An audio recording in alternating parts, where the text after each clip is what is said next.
इन्होंने मेरे ते परचे दर्ज करा के बदलता। जो मैं जित के गया तो BMS जी भाजपा की यूनियन है ਉਹਦੇ ਗੁੰਡਿਆਂ ਨੇ ਮੈਨੂੰ ਦਫ਼ਤਰ 'ਚ ਆ ਕੇ ਮਾਰ ਕੇ ਮੇਰੀ ਪੱਗ ਲਾ ਦਿੱਤੀ। ਤੁਹਾਨੂੰ ਕਿਉਂ ਲੱਗਦਾ ਹੈ ਕਿ ਜੇਕਰ ਤੁਸੀਂ ਨੀਤੀਆਂ ਦਾ ਵਿਰੋਧ ਕੀਤਾ, ਜੋ ਕੁਝ ਵੀ ਤੁਹਾਡੇ ਨਾਲ ਹੋ ਰਿਹਾ ਉਹ ਪ੍ਰਧਾਨ ਮੰਤਰੀ ਮੋਦੀ ਸਰਕਾਰ ਦੇ ਇਸ਼ਾਰੇ ਤੇ ਹੋ ਰਿਹਾ, ਕਿਉਂ ਲੱਗ ਰਿਹਾ ਤੁਹਾਨੂੰ? ਮੈਨੂੰ ਜਿਹੜਾ ਟਾਰਗੇਟ ਕੀਤਾ ਗਿਆ, ਕਿਉਂ ਕੀਤਾ ਗਿਆ ਕਿ ਪਹਿਲੋਂ ਪ੍ਰਧਾਨ ਮੰਤਰੀ ਜੀ ਨੇ ਅਪੀਲ ਕੀਤੀ। ਇੱਕ ਮੈਂ ਗੱਲ ਸਪਸ਼ਟ ਕਰ ਦਿਆਂ ਕਿ ਸਰਕਾਰੀ ਆਦੇਸ਼ ਕੋਈ ਰਿਟਨ 'ਚ ਹੋ ਜੇ ਜਾਂ ਕੁਝ ਹੋ ਜੇ, ਉਹਨੂੰ ਅਸੀਂ ਇੰਪਲੀਮੈਂਟ ਕਰਨਾ ਹੁੰਦਾ, ਭਾਵੇਂ ਉਹ ਕਿਵੇਂ ਦਾ ਵੀ ਉਹਦਾ ਤਾਂ ਅਸੀਂ ਡਿਸਓਬੇ ਨਹੀਂ ਕਰ ਸਕਦੇ। ਨਿੱਜੀ ਏਜੰਡੇ ਜਿਹੜੇ ਨੇ, ਹਿਡਨ ਏਜੰਡੇ ਜਿਹੜੇ ਨੇ, ਆਪਣੀ ਆਈਡੀਓਲੋਜੀ ਉਹ ਨਹੀਂ ਥੋਪ ਸਕਦੇ। ਤੇ ਪ੍ਰਧਾਨ ਮੰਤਰੀ ਜੀ ਉਸ ਵਿਸ਼ੇ ਤੋਂ ਹਟ ਕੇ ਇੱਕ ਗੱਲ ਕਰ ਰਹੇ ਸੀਗੇ ਕਿ ਪਹਿਲੋਂ ਉਹਨਾਂ ਨੇ ਕਾਲ ਦਿੱਤੀ ਕਿ ਤੁਸੀਂ ਥਾਲੀ ਤੇ ਘੰਟੀ ਵਜਾਓ, ਜਿਹੜੀ ਕਿ ਮੈਨੂੰ ਟੋਟਲੀ ਅਵਿਗਿਆਨਕ ਲੱਗੀ। ਕਿਉਂਕਿ ਸਾਡਾ ਸੰਵਿਧਾਨ ਜਿਹੜਾ ਹੈ 19 ਇਹ ਸਾਨੂੰ ਦਿੰਦਾ ਹੈ ਕਿ ਤੁਸੀਂ ਮਰਿਆਦਾ ਦੇ ਵਿੱਚ ਰਹਿ ਕੇ ਕਿਸੇ ਚੀਜ਼ ਤੇ ਬੋਲ ਸਕਦੇ ਹੋ, ਵਿਰੋਧ ਕਰ ਸਕਦੇ ਹੋ। ਧਾਰਾ 51 ਇਹ ਕਹਿੰਦੀ ਹੈ ਕਿ ਜੇ ਕੋਈ ਅਵਿਗਿਆਨਕ ਗੱਲ ਕਰਦਾ ਤੁਸੀਂ ਵਿਗਿਆਨ ਨੂੰ ਪ੍ਰੋਟੈਕਸ਼ਨ ਕਰਨ ਵਾਸਤੇ ਗੱਲ ਕਰ ਸਕਦੇ ਹੋ। ਤੇ ਮੈਂ ਉਹ ਜਿਹੜੀ ਹੈ ਨਾ ਲਾਈਟ ਬੰਦ ਕੀਤੀ, ਨਾ ਮੈਂ ਮੋਮਬੱਤੀ ਜਗਾਈ। ਮੈਂ ਆਪਣਾ ਪੱਖ ਵੀਡੀਓ ਪਾ ਕੇ ਰੱਖਿਆ ਕਿ ਮਾਨਯੋਗ ਪ੍ਰਧਾਨ ਮੰਤਰੀ ਜੀ ਕਿ ਥਾਲੀ ਘੰਟੀ ਵਜਾਉਣ ਨਾਲ ਜਾਂ ਲਾਈਟਾਂ ਬੰਦ ਕਰਕੇ ਮੋਮਬੱਤੀਆਂ ਜਗਾਉਣ ਨਾਲ ਕਰੋਨਾ ਨਹੀਂ ਜਾਣ ਵਾਲਾ। ਕਰੋਨਾ ਤਾਂ ਜਾਏਗਾ ਜਿਹਦੇ ਸਮੁੱਚਿਤ ਅਵਸਥਾ ਕੀਤੀ ਜਾਏ, ਪੂਰਾ ਪ੍ਰਬੰਧ ਕੀਤਾ ਜਾਵੇ ਤਾਂ ਕਿ ਉਹਦੇ 'ਤੇ ਕਾਬੂ ਪਾਇਆ ਜਾ ਸਕੇ। ਕਿ ਇੱਕ ਕੋਈ ਮੈਂ ਦਿਖਾਣਾ, ਭੋਮ ਸਿੰਘ ਪ੍ਰਦੇਸ਼ ਮਹਾਸਚਿਵ ਯੁਵਾ ਨੇਤਾ ਭਾਰਤ ਸਰਕਾਰ ਰੱਖਿਆ ਮੰਤਰਾਲਿਆ ਦੱਸਿਆ। ਉਹ ਮੈਨੂੰ ਦੱਸਦਾ ਹੈ, ਫੋਨ ਕਰਦਾ 9:30 ਵਜੇ ਕਿ ਮੈਂ ਮਾਨਯੋਗ ਰਾਜਨਾਥ ਜੀ ਦੇ ਦਫ਼ਤਰ 'ਚੋਂ ਬੋਲ ਰਿਹਾ, ਰੱਖਿਆ ਮੰਤਰਾਲੇ ਤੋਂ। ਕਹਿੰਦੇ ਕੋਈ ਗੱਲ ਨਹੀਂ, ਮੈਂ ਤੇਰਾ ਪਤਾ ਹੀ ਕਰਨਾ, ਤੈਨੂੰ ਹੁਣ ਸਬਕ ਸਿਖਾਉਂਦੇ ਆ ਕਿ ਤੂੰ ਸਾਡੇ ਖਿਲਾਫ ਕਿਵੇਂ ਬੋਲ ਸਕਦਾ। ਤੇ ਮੇਰਾ 9:30 ਵਜੇ ਫੋਨ ਆਇਆ ਔਰ 10:30 ਵਜੇ ਮੇਰੇ ਤੇ ਉਹਨਾਂ ਨੇ ਝੂਠੀ FIR ਕਰ ਦਿੱਤੀ।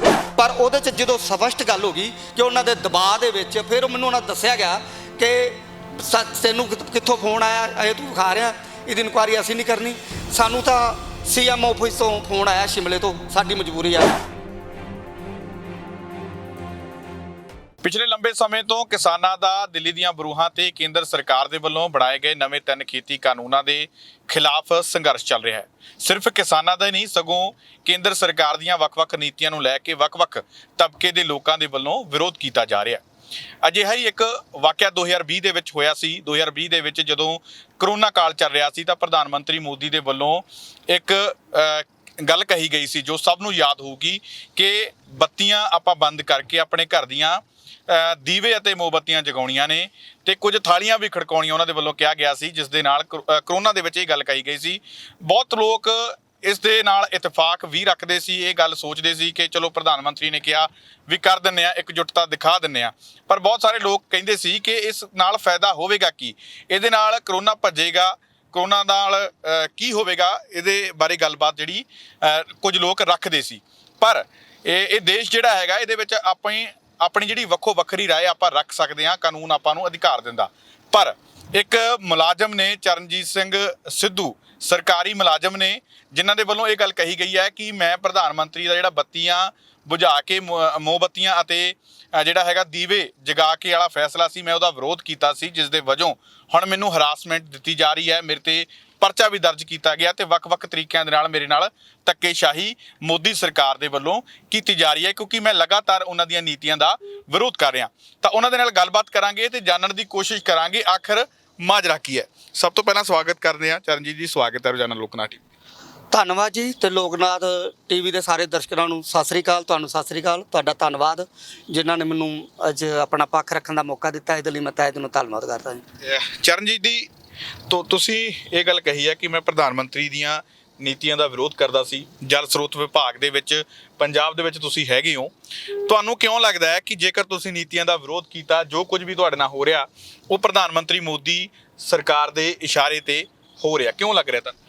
ਦਰਅਸਲ ਮੈਂ ਇੱਥੇ ਪਹਿਲਾਂ ਤਾਂ ਮੈਂ ਇਹ ਕਹਿਣਾ ਚਾਹੂੰਗਾ ਕਿ ਤੁਸੀਂ ਦੱਸ ਦਿਓ ਕਿ ਤੁਹਾਡੇ ਨਾਲ ਹੋਇਆ ਕੀ ਵਾਕਿਆ, ਉਸ ਤੋਂ ਬਾਅਦ ਇਹ ਵੀ ਪੁੱਛਾਂਗੇ ਕਿ ਤੁਹਾਨੂੰ ਇਦਾਂ ਕਿਉਂ ਲੱਗਦਾ। ਪਹਿਲਾਂ ਮੈਂ ਕਲੀਅਰ ਕਰਾਂ ਵੀ ਮਾਨਯੋਗ ਪ੍ਰਧਾਨ ਮੰਤਰੀ ਮੋਦੀ ਜੀ ਦਾ ਕੋਈ ਪਰਸਨਲ ਵਿਰੋਧ ਨਹੀਂ ਹੈਗਾ। ਇੱਕ ਮੈਂ ਸਰਕਾਰੀ ਇੰਪਲਾਈ ਹਾਂ ਤੇ ਉੱਥੇ ਮੈਂ ਕਰਮਚਾਰੀਆਂ ਦੀ ਯੂਨੀਅਨ ਨੂੰ ਰਿਪਰੈਜ਼ੈਂਟੇਟਿਵ ਵੀ ਕਰਦਾ। ਮੈਂ BBM ਇੰਪਲਾਈ ਯੂਨੀਅਨ ਦਾ ਜਨਰਲ ਸੈਕਟਰੀ ਸੀਗਾ। ਤੇ ਜਦੋਂ ਕੱਲਾ ਕਿਸਾਨੀ ਦਾ ਨਹੀਂ, ਕਰੋਨਾ ਕਾਲ ਦੇ ਵਿੱਚ ਜਦੋਂ ਕਰੋਨਾ ਕਾਲ ਚੱਲਿਆ ਤਾਂ ਉਦੋਂ ਸਰਕਾਰ ਨੇ ਇੱਕ, ਜਿਵੇਂ ਪ੍ਰਧਾਨ ਮੰਤਰੀ ਜੀ ਬੋਲਦੇ ਸੀ ਕਿ ਆਪਦਾ ਦੇ ਵਿੱਚ ਵੀ ਅਸੀਂ ਅਫਸਰ ਢੂੰਡਦੇ ਹਾਂ। ਤੇ ਉਹ ਅਫਸਰ ਇਹ ਸੀਗੇ ਜਿਵੇਂ ਅੱਜ ਕਿਸਾਨ ਅੰਦੋਲਨ ਪੂਰੇ ਭਾਰਤ 'ਚ ਚੱਲਿਆ, ਤੇ ਇਸ ਤਰ੍ਹਾਂ ਜਿਹੜੇ ਅਸੀਂ ਇੰਪਲਾਈ ਹਾਂ, ਸਾਨੂੰ ਸਾਡੇ ਉੱਤੇ ਇਫੈਕਟਡ ਕਰਨ ਵਾਲੀਆਂ, ਸਾਡੀਆਂ ਨੌਕਰੀਆਂ ਨੂੰ ਖਤਮ ਕਰਨ ਵਾਲੀਆਂ, ਸਾਡੀਆਂ ਜਿਹੜੀਆਂ ਨੌਕਰੀਆਂ ਉਹਨਾਂ ਦੇ ਨਿੱਜੀਕਰਨ ਜਾਣ ਵਾਸਤੇ ਵੀ ਜਿਹੜੀਆਂ 4 ਕੋਡ ਨੇ, ਲੇਬਰ ਕੋਡ ਨੇ 43, ਉਹਨਾਂ ਨੂੰ 4 ਕੋਡ 'ਚ ਬਦਲਿਆ ਦਿੱਤਾ ਜਾ ਰਿਹਾ। ਤੇ C2 ਤੇ ਕਿਸਾਨ ਸਭਾ ਜਿਹੜੀ ਆਲ ਇੰਡੀਆ ਦੀ ਕਿਸਾਨ ਸਭਾ ਤੇ ਹੋਰ ਜਿਹੜੀਆਂ ਜਥੇਬੰਦੀਆਂ ਨੇ ਉਦੋਂ ਕੋਡ ਇੰਟਰੋਡਿਊਸ ਹੋ ਗਏ ਸੀਗੇ 4 ਜੂਨ ਨੂੰ ਜਿਹੜੇ ਬਿੱਲ ਸੀਗੇ, ਤੇ ਉਹਦੇ ਨਾਲ ਜਿਹੜੇ ਸਾਡੇ 4 ਕੋਡ ਬਣਾਏ ਜਾ ਰਹੇ ਸੀ, ਰਲ ਕੇ ਇੱਕ ਪ੍ਰੋਗਰਾਮ ਦਿੱਤਾ ਗਿਆ ਸੀ ਵੀ ਇਹਨਾਂ ਨੀਤੀਆਂ ਦਾ ਵਿਰੋਧ ਕੀਤਾ ਜਾਏ। ਤੇ ਉਹ ਲਗਾਤਾਰ ਅਸੀਂ ਕੇਂਦਰ ਸਰਕਾਰ ਦੀਆਂ ਜਿਹੜੀਆਂ ਕਰਮਚਾਰੀ ਵਿਰੋਧੀ ਨੀਤੀਆਂ ਸਨ ਉਹਦਾ ਵਿਰੋਧ ਕਰਦੇ ਆ ਰਹੇ ਸੀ ਵੀ ਨਿੱਜੀਕਰਨ ਨਾ ਕੀਤਾ ਜਾਵੇ, ਜਿਹੜਾ ਕੰਟਰੈਕਟ ਲੇਬਰ ਤੁਸੀਂ ਲਿਆ ਰਹੇ ਹੋ ਨਾ ਕੀਤਾ ਜਾਵੇ, ਫਿਕਸ ਟਰਮ ਜਿਹੜੀ ਤੁਸੀਂ ਇੰਪਲਾਈਮੈਂਟ ਲਿਆ ਰਹੇ ਹੋ ਨਾ ਕੀਤਾ ਜਾਵੇ, ਸਰਕਾਰੀ ਖੇਤਰਾਂ ਦਾ ਜਿਹੜਾ ਨਿੱਜੀਕਰਨ ਹੈ ਉਹ ਨਾ ਕੀਤਾ ਜਾਵੇ। ਇਹ ਸਭ ਕੁਝ ਦਾ ਅਸੀਂ ਵਿਰੋਧ ਕਰ ਰਹੇ ਸੀ। ਤੇ ਵਿਰੋਧ ਦੇ ਵਿੱਚ ਜਦੋਂ ਕਰੋਨਾ ਕਾਲ ਆ ਗਿਆ ਤੇ ਤੁਸੀਂ ਉਹ ਜਾਣਦੇ ਹੋਗੇ ਮੈਨੂੰ ਜਿਹੜਾ ਟਾਰਗੇਟ ਕੀਤਾ ਗਿਆ, ਕਿਉਂ ਕੀਤਾ ਗਿਆ ਕਿ ਪਹਿਲੋਂ ਪ੍ਰਧਾਨ ਮੰਤਰੀ ਜੀ ਨੇ ਅਪੀਲ ਕੀਤੀ। ਇੱਕ ਮੈਂ ਗੱਲ ਸਪਸ਼ਟ ਕਰ ਦਿਆਂ ਕਿ ਸਰਕਾਰੀ ਆਦੇਸ਼ ਕੋਈ ਰਿਟਨ 'ਚ ਹੋ ਜੇ ਜਾਂ ਕੁਛ ਹੋ ਜੇ, ਉਹਨੂੰ ਅਸੀਂ ਇੰਪਲੀਮੈਂਟ ਕਰਨਾ ਹੁੰਦਾ, ਭਾਵੇਂ ਉਹ ਕਿਵੇਂ ਦਾ ਵੀ ਉਹਦਾ ਤਾਂ ਅਸੀਂ ਡਿਸਓਬੇ ਨਹੀਂ ਕਰ ਸਕਦੇ। ਪਰ ਨਿੱਜੀ ਤੌਰ ਤੇ ਕੋਈ ਵੀ ਬੰਦਾ ਸੰਵਿਧਾਨਕ ਪਦ ਤੇ ਬੈਠ ਕੇ, ਕਿੱਡੇ ਵੀ ਵੱਡੇ ਸੰਵਿਧਾਨਕ ਪਦ ਤੇ ਬੈਠੇ, ਉਹ ਸਾਰੇ ਭਾਰਤ ਦੇ ਸਾਂਝੇ ਹੋ ਜਾਂਦੇ ਨੇ। ਉਹ ਨਿੱਜੀ ਏਜੰਡੇ ਜਿਹੜੇ ਨੇ, ਹਿਡਨ ਏਜੰਡੇ ਜਿਹੜੇ ਨੇ, ਆਪਣੀ ਆਈਡੀਓਲੋਜੀ ਉਹ ਨਹੀਂ ਥੋਪ ਸਕਦੇ। ਤੇ ਪ੍ਰਧਾਨ ਮੰਤਰੀ ਜੀ ਉਸ ਵਿਸ਼ੇ ਤੋਂ ਹਟ ਕੇ ਇੱਕ ਗੱਲ ਕਰ ਰਹੇ ਸੀਗੇ ਕਿ ਪਹਿਲੋਂ ਉਹਨਾਂ ਨੇ ਕਾਲ ਦਿੱਤੀ ਕਿ ਤੁਸੀਂ ਥਾਲੀ ਤਾਲੀ ਤੇ ਘੰਟੀ ਵਜਾਓ, ਜਿਹੜੀ ਕਿ ਮੈਨੂੰ ਟੋਟਲੀ ਅਵਿਗਿਆਨਕ ਲੱਗੀ। ਤੇ ਉਹਦੇ ਵਿੱਚ ਅਸੀਂ ਚਲੋ ਕੋਆਪਰੇਟ ਕੀਤਾ ਜੋ ਹੈ ਸੀ। ਦੂਸਰੀ ਵਾਰੀ ਜਿਹੜੀ ਹੈ ਉਹਨਾਂ ਨੇ ਕਾਲ ਦਿੱਤੀ ਕਿ ਤੁਸੀਂ ਜਿਹੜੀ ਹੈ ਸਾਰੀਆਂ ਲਾਈਟਾਂ ਬੰਦ ਕਰਕੇ ਤੇ ਮੋਮਬੱਤੀ ਜਗਾਓ। ਪਰ ਉਦੋਂ ਜਿਹੜਾ ਤੁਸੀਂ ਵੇਖਿਆ ਹੋਏਗਾ ਉਦੋਂ ਸਿਰਫ 1000 ਸੀ। ਤੇ ਨਾਲ ਦੀ ਨਾਲ ਮੀਡੀਆ ਦੇ ਵਿੱਚ ਰਿਪੋਰਟਾਂ ਆਉਣੀਆਂ ਸ਼ੁਰੂ ਹੋ ਗਈਆਂ ਸੀਗੀਆਂ ਕਿ ਡਾਕਟਰਾਂ ਕੋਲ ਜਿਹੜੇ ਨੇ ਇਕਵਿਪਮੈਂਟ ਨਹੀਂ, ਪਰਸਨਲ ਪ੍ਰੋਟੈਕਸ਼ਨ ਇਕਵਿਪਮੈਂਟ ਨਹੀਂ ਹੈਗੇ। ਉਹਨਾਂ ਹਸਪਤਾਲਾਂ ਦੇ ਵਿੱਚ ਪ੍ਰੋਪਰ ਜਿੰਨੇ ਸਾਨੂੰ ICU ਚਾਹੀਦੇ ਨੇ ਉਹ ਨਹੀਂ ਹੈਗੇ, ਜਿਹੜੇ ਵੈਂਟੀਲੇਟਰ ਨੇ ਹੈਗੇ ਨੇ ਉਹ ਨਹੀਂ ਚਾਹੀਦੇ। ਕਈਆਂ ਥਾਵਾਂ ਤੇ ਡਾਕਟਰਾਂ ਤੇ ਹਮਲਾ ਕੀਤਾ ਜਾ ਰਿਹਾ ਸੀ, ਈਵਨ ਕਿ ਜਿਹੜੇ ਪੁਲਿਸ ਮੁਲਾਜ਼ਮ ਨੇ ਸਾਡੇ ਉਹਨਾਂ ਤੇ ਹਮਲਾ ਕੀਤਾ ਜਾ ਰਿਹਾ ਸੀ। ਤੇ ਉਧਰ ਧਿਆਨ ਦੇਣ ਦੀ ਬਜਾਏ ਲੋਕਾਂ ਦਾ ਜਿਹੜਾ ਧਿਆਨ ਆ ਉਹ ਉਸ ਚੀਜ਼ ਨੂੰ ਜਿਹੜਾ ਪ੍ਰੋਪਰ ਇੰਤਜ਼ਾਮ ਕਰਨ ਦੀ ਬਜਾਏ, ਜਿਹੜੇ ਪ੍ਰੋਪਰ ਕਰਨੇ ਸੀ ਆਪਣੀਆਂ ਕਮੀਆਂ ਨੂੰ ਛੁਪਾਉਣ ਦੀ ਬਜਾਏ ਲੋਕਾਂ ਨੂੰ ਹੋਰ ਪਾਸੇ ਭਟਕਾਇਆ ਜਾ ਰਿਹਾ ਸੀ। ਤੇ ਮੈਂ ਉਹ ਜਿਹੜੀ ਅਪੀਲ ਸੀਗੀ ਜਿਹੜੀ ਕਿ ਜਿਹਨੂੰ ਮੈਂ ਗੈਰ ਮਤਲਬ ਵੀ ਵਿਧਾਨਕ ਔਰ ਅਵਿਗਿਆਨਕ ਮੰਨਦਾ ਕਿ ਕਿਉਂਕਿ ਸਾਡਾ ਸੰਵਿਧਾਨ ਜਿਹੜਾ ਹੈ 19 ਇਹ ਸਾਨੂੰ ਦਿੰਦਾ ਹੈ ਕਿ ਤੁਸੀਂ ਮਰਿਆਦਾ ਦੇ ਵਿੱਚ ਰਹਿ ਕੇ ਕਿਸੇ ਚੀਜ਼ ਤੇ ਬੋਲ ਸਕਦੇ ਹੋ, ਵਿਰੋਧ ਕਰ ਸਕਦੇ ਹੋ। ਧਾਰਾ 51 ਇਹ ਕਹਿੰਦੀ ਹੈ ਕਿ ਜੇ ਕੋਈ ਅਵਿਗਿਆਨਕ ਗੱਲ ਕਰ ਸਕਦਾ ਤੁਸੀਂ ਵਿਗਿਆਨ ਨੂੰ ਪ੍ਰੋਟੈਕਸ਼ਨ ਕਰਨ ਵਾਸਤੇ ਗੱਲ ਕਰ ਸਕਦੇ ਹੋ। ਤੇ ਮੈਂ ਉਹ ਜਿਹੜੀ ਹੈ ਨਾ ਲਾਈਟ ਬੰਦ ਕੀਤੀ ਨਾ ਮੈਂ ਮੋਮਬੱਤੀ ਜਗਾਈ। ਤੇ ਉਹਦੇ ਵਿੱਚ ਮੈਂ ਆਪਣਾ ਪੱਖ ਰੱਖਿਆ ਕਿ ਮਾਨਯੋਗ ਪ੍ਰਧਾਨ ਮੰਤਰੀ ਜੀ ਥਾਲੀ ਤਾਲੀ ਘੰਟੀ ਵਜਾਉਣ ਨਾਲ ਜਾਂ ਲਾਈਟਾਂ ਬੰਦ ਕਰਕੇ ਆਪਣਾ ਪੱਖ ਵੀਡੀਓ ਪਾ ਕੇ ਰੱਖਿਆ। ਮੈਂ ਆਪਣਾ ਪੱਖ ਵੀਡੀਓ ਪਾ ਕੇ ਰੱਖਿਆ ਕਿ ਮਾਨਯੋਗ ਪ੍ਰਧਾਨ ਮੰਤਰੀ ਜੀ ਕਿ ਥਾਲੀ ਤਾਲੀ ਘੰਟੀ ਵਜਾਉਣ ਨਾਲ ਜਾਂ ਲਾਈਟਾਂ ਬੰਦ ਕਰਕੇ ਮੋਮਬੱਤੀਆਂ ਜਗਾਉਣ ਨਾਲ ਕਰੋਨਾ ਨਹੀਂ ਜਾਣ ਵਾਲਾ। ਕਰੋਨਾ ਤਾਂ ਜਾਏਗਾ ਜਦੋਂ ਸਮੁੱਚਿਤ ਅਵਸਥਾ ਕੀਤੀ ਜਾਏ, ਪੂਰਾ ਪ੍ਰਬੰਧ ਕੀਤਾ ਜਾਵੇ ਤਾਂ ਕਿ ਉਹਦੇ ਤੇ ਕਾਬੂ ਪਾਇਆ ਜਾ ਸਕੇ। ਤੇ ਉਹਦੇ ਵਿੱਚ ਦਰਅਸਲ ਇਹ ਇੱਕ ਬਹਾਨਾ ਸੀਗਾ ਬੜੇ ਚਿਰ ਤੋਂ। ਤੇ ਜਿਹੜਾ ਸਾਡਾ ਸਪੈਸ਼ਲ ਸੈਕਟਰੀ ਨੇ ਉਹਨਾਂ ਨੇ ਲਗਾਤਾਰ ਅੱਖ ਰੱਖ ਰਹੇ। ਇਸ ਪਾਸੇ ਆਪਾਂ ਬਾਅਦ ਵਿੱਚ ਆਉਂਦੇ ਆ। ਤੁਸੀਂ ਇਸ ਚੀਜ਼ ਦਾ ਵਿਰੋਧ ਕੀਤਾ, ਤੁਸੀਂ ਵੀਡੀਓ ਪਾ ਕੇ ਵਿਰੋਧ ਕੀਤਾ, ਤਾਂ ਉਸ ਤੋਂ ਬਾਅਦ ਤੁਹਾਡੀ ਲਾਈਫ ਦੇ ਵਿੱਚ ਚੇਂਜ ਕੀ ਆਇਆ? ਤੁਹਾਡੇ ਨਾਲ ਧੱਕਾ ਕੀ ਹੋਇਆ ਤੇ ਤੁਹਾਨੂੰ ਇਹ ਕਿਉਂ ਲੱਗਿਆ ਕਿ ਪ੍ਰਧਾਨ ਮੰਤਰੀ ਮੋਦੀ RSS ਜਾਂ ਫਿਰ BJP ਦੇ ਇਸ਼ਾਰੇ ਤੇ ਮੇਰੇ ਨਾਲ ਧੱਕਾ ਕਿਉਂ ਹੋ ਰਿਹਾ? ਉਹਦਾ ਮੈਂ ਤੁਹਾਨੂੰ ਇੱਕ ਵਿਖਾਣਾ ਚਾਹੁੰਦਾ ਜੀ। 5 ਤਰੀਕ ਦੀ ਇਹ ਘਟਨਾ ਜੀ ਸਰਹੱਦ ਦੀ, ਤੇ 5 ਅਪ੍ਰੈਲ 2020 ਦੀ ਜੀ।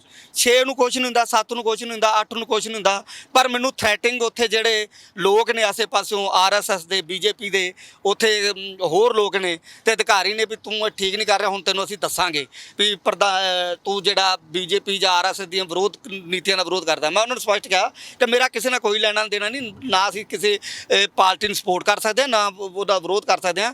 ਮੈਂ ਤੇ ਸਿਰਫ ਸਰਕਾਰ ਦੀਆਂ ਨੀਤੀਆਂ ਦਾ ਵਿਰੋਧ ਕਰਦਾ। ਜਦੋਂ ਕਾਂਗਰਸ ਸਰਕਾਰ ਨੇ ਨੀਤੀਆਂ ਲਾਗੂ ਕੀਤੀਆਂ ਸੀ ਉਹਦਾ ਵੀ ਵਿਰੋਧ ਕਰਦੇ ਸੀ। ਪਰ 10 ਤਰੀਕ ਨੂੰ ਕੀ ਹੁੰਦਾ ਹੈ ਕਿ ਇੱਕ ਕੋਈ ਮੈਂ ਦਿਖਾਣਾ, ਭੋਮ ਸਿੰਘ ਪ੍ਰਦੇਸ਼ ਮਹਾਸਚਿਵ ਯੁਵਾ ਨੇਤਾ ਭਾਰਤ ਸਰਕਾਰ ਰੱਖਿਆ ਮੰਤਰਾਲਿਆ ਦੱਸਿਆ। ਉਹ ਮੈਨੂੰ ਦੱਸਦਾ ਹੈ, ਫੋਨ ਕਰਦਾ 9:30 ਵਜੇ ਕਿ ਮੈਂ ਮਾਨਯੋਗ ਰਾਜਨਾਥ ਜੀ ਦੇ ਦਫ਼ਤਰ 'ਚੋਂ ਬੋਲ ਰਿਹਾ, ਰੱਖਿਆ ਮੰਤਰਾਲੇ ਤੋਂ, ਕਿ ਕੀ ਤੁਸੀਂ ਫੋਨ ਆਇਆ ਤੇ ਕੀ ਤੁਸੀਂ ਚਰਨਜੀਤ ਸਿੱਧੂ ਬੋਲਦੇ ਹੋ? ਮੈਂ ਕਿਹਾ ਜੀ ਹਾਂਜੀ ਚਰਨਜੀਤ ਸਿੱਧੂ ਬੋਲਦਾ।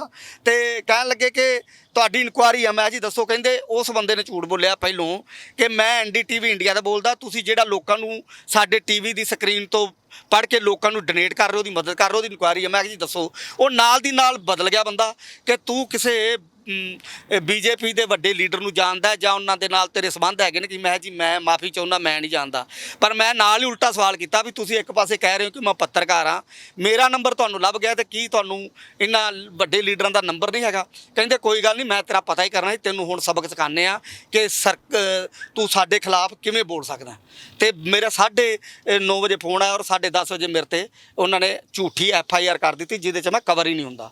ਕਿਉਂਕਿ ਮੈਂ ਇੱਥੇ ਸਪਸ਼ਟ ਕਰਨਾ ਚਾਹੁੰਦਾ ਹਾਂ ਕਿ ਜਿਹੜੀ ਮੇਰੇ ਤੇ FIR ਕੀਤੀ, ਮੈਂ ਆਪਣੇ ਘਰ ਦੇ ਅੰਦਰ ਕਿਸੇ ਪੜੋਸੀ ਨੂੰ ਵੀ ਕੋਈ ਡਿਸਟਰਬੇਸ਼ਨ ਨਾ ਹੋਵੇ, ਮੈਂ ਕੋਈ ਵੀ ਕੰਮ ਕਰਦਾ ਉਹਦਾ ਜ਼ਿੰਮੇਵਾਰ ਮੈਂ ਆ। ਜਿਹੜੇ ਉਹਨਾਂ ਨੇ ਮੇਰੇ ਤੇ ਡਿਜ਼ਾਸਟਰ ਮੈਨੇਜਮੈਂਟ ਐਕਟ ਦੀ ਧਾਰਾ ਦੀ ਆੜ ਲੈ ਕੇ ਮੇਰੇ ਤੇ ਜਿਹੜੇ ਉਹਨਾਂ ਨੇ ਚਾਰਜ ਲਾਏ ਨੇ, ਉਹ ਕਿਧਰੇ ਵੀ ਕਵਰ ਨਹੀਂ ਹੁੰਦੇ। ਨਾ ਮੈਂ ਕਿਸੇ ਸਰਕਾਰੀ ਹੁਕਮ ਦੀ ਉਲੰਘਣਾ ਕੀਤੀ ਹੈ, ਨਾ ਹੀ ਮੈਂ ਮਾਨਯੋਗ ਪ੍ਰਧਾਨ ਮੰਤਰੀ ਜੀ ਨੂੰ ਐਸਾ ਜੋ ਕੀਤਾ ਜੋ ਉਹਨਾਂ ਤੇ ਮੇਰੇ ਤੇ ਧਾਰਾ ਲਾਏ, ਮੈਂ ਕਿਸੇ ਦੇ ਕਵਰ ਨਹੀਂ ਹੁੰਦਾ। ਇੱਕ ਬਦਲਾ ਲੈਣ ਦੀ ਭਾਵਨਾ ਨਾਲ ਕਿ ਮੈਨੂੰ ਮਾਨਸਿਕ ਤੌਰ ਤੇ ਸਰੀਰਕ ਤੌਰ ਤੇ ਆਰਥਿਕ ਤੌਰ ਤੇ ਪਰੇਸ਼ਾਨ ਕੀਤਾ ਜਾਵੇ, ਉਹ ਬਦਲਾ ਲੈਣ ਦੀ ਭਾਵਨਾ ਨਾਲ ਇਹਨਾਂ ਨੇ ਮੇਰੇ ਤੇ ਪਰਚਾ ਦਰਜ ਕੀਤਾ ਜੀ।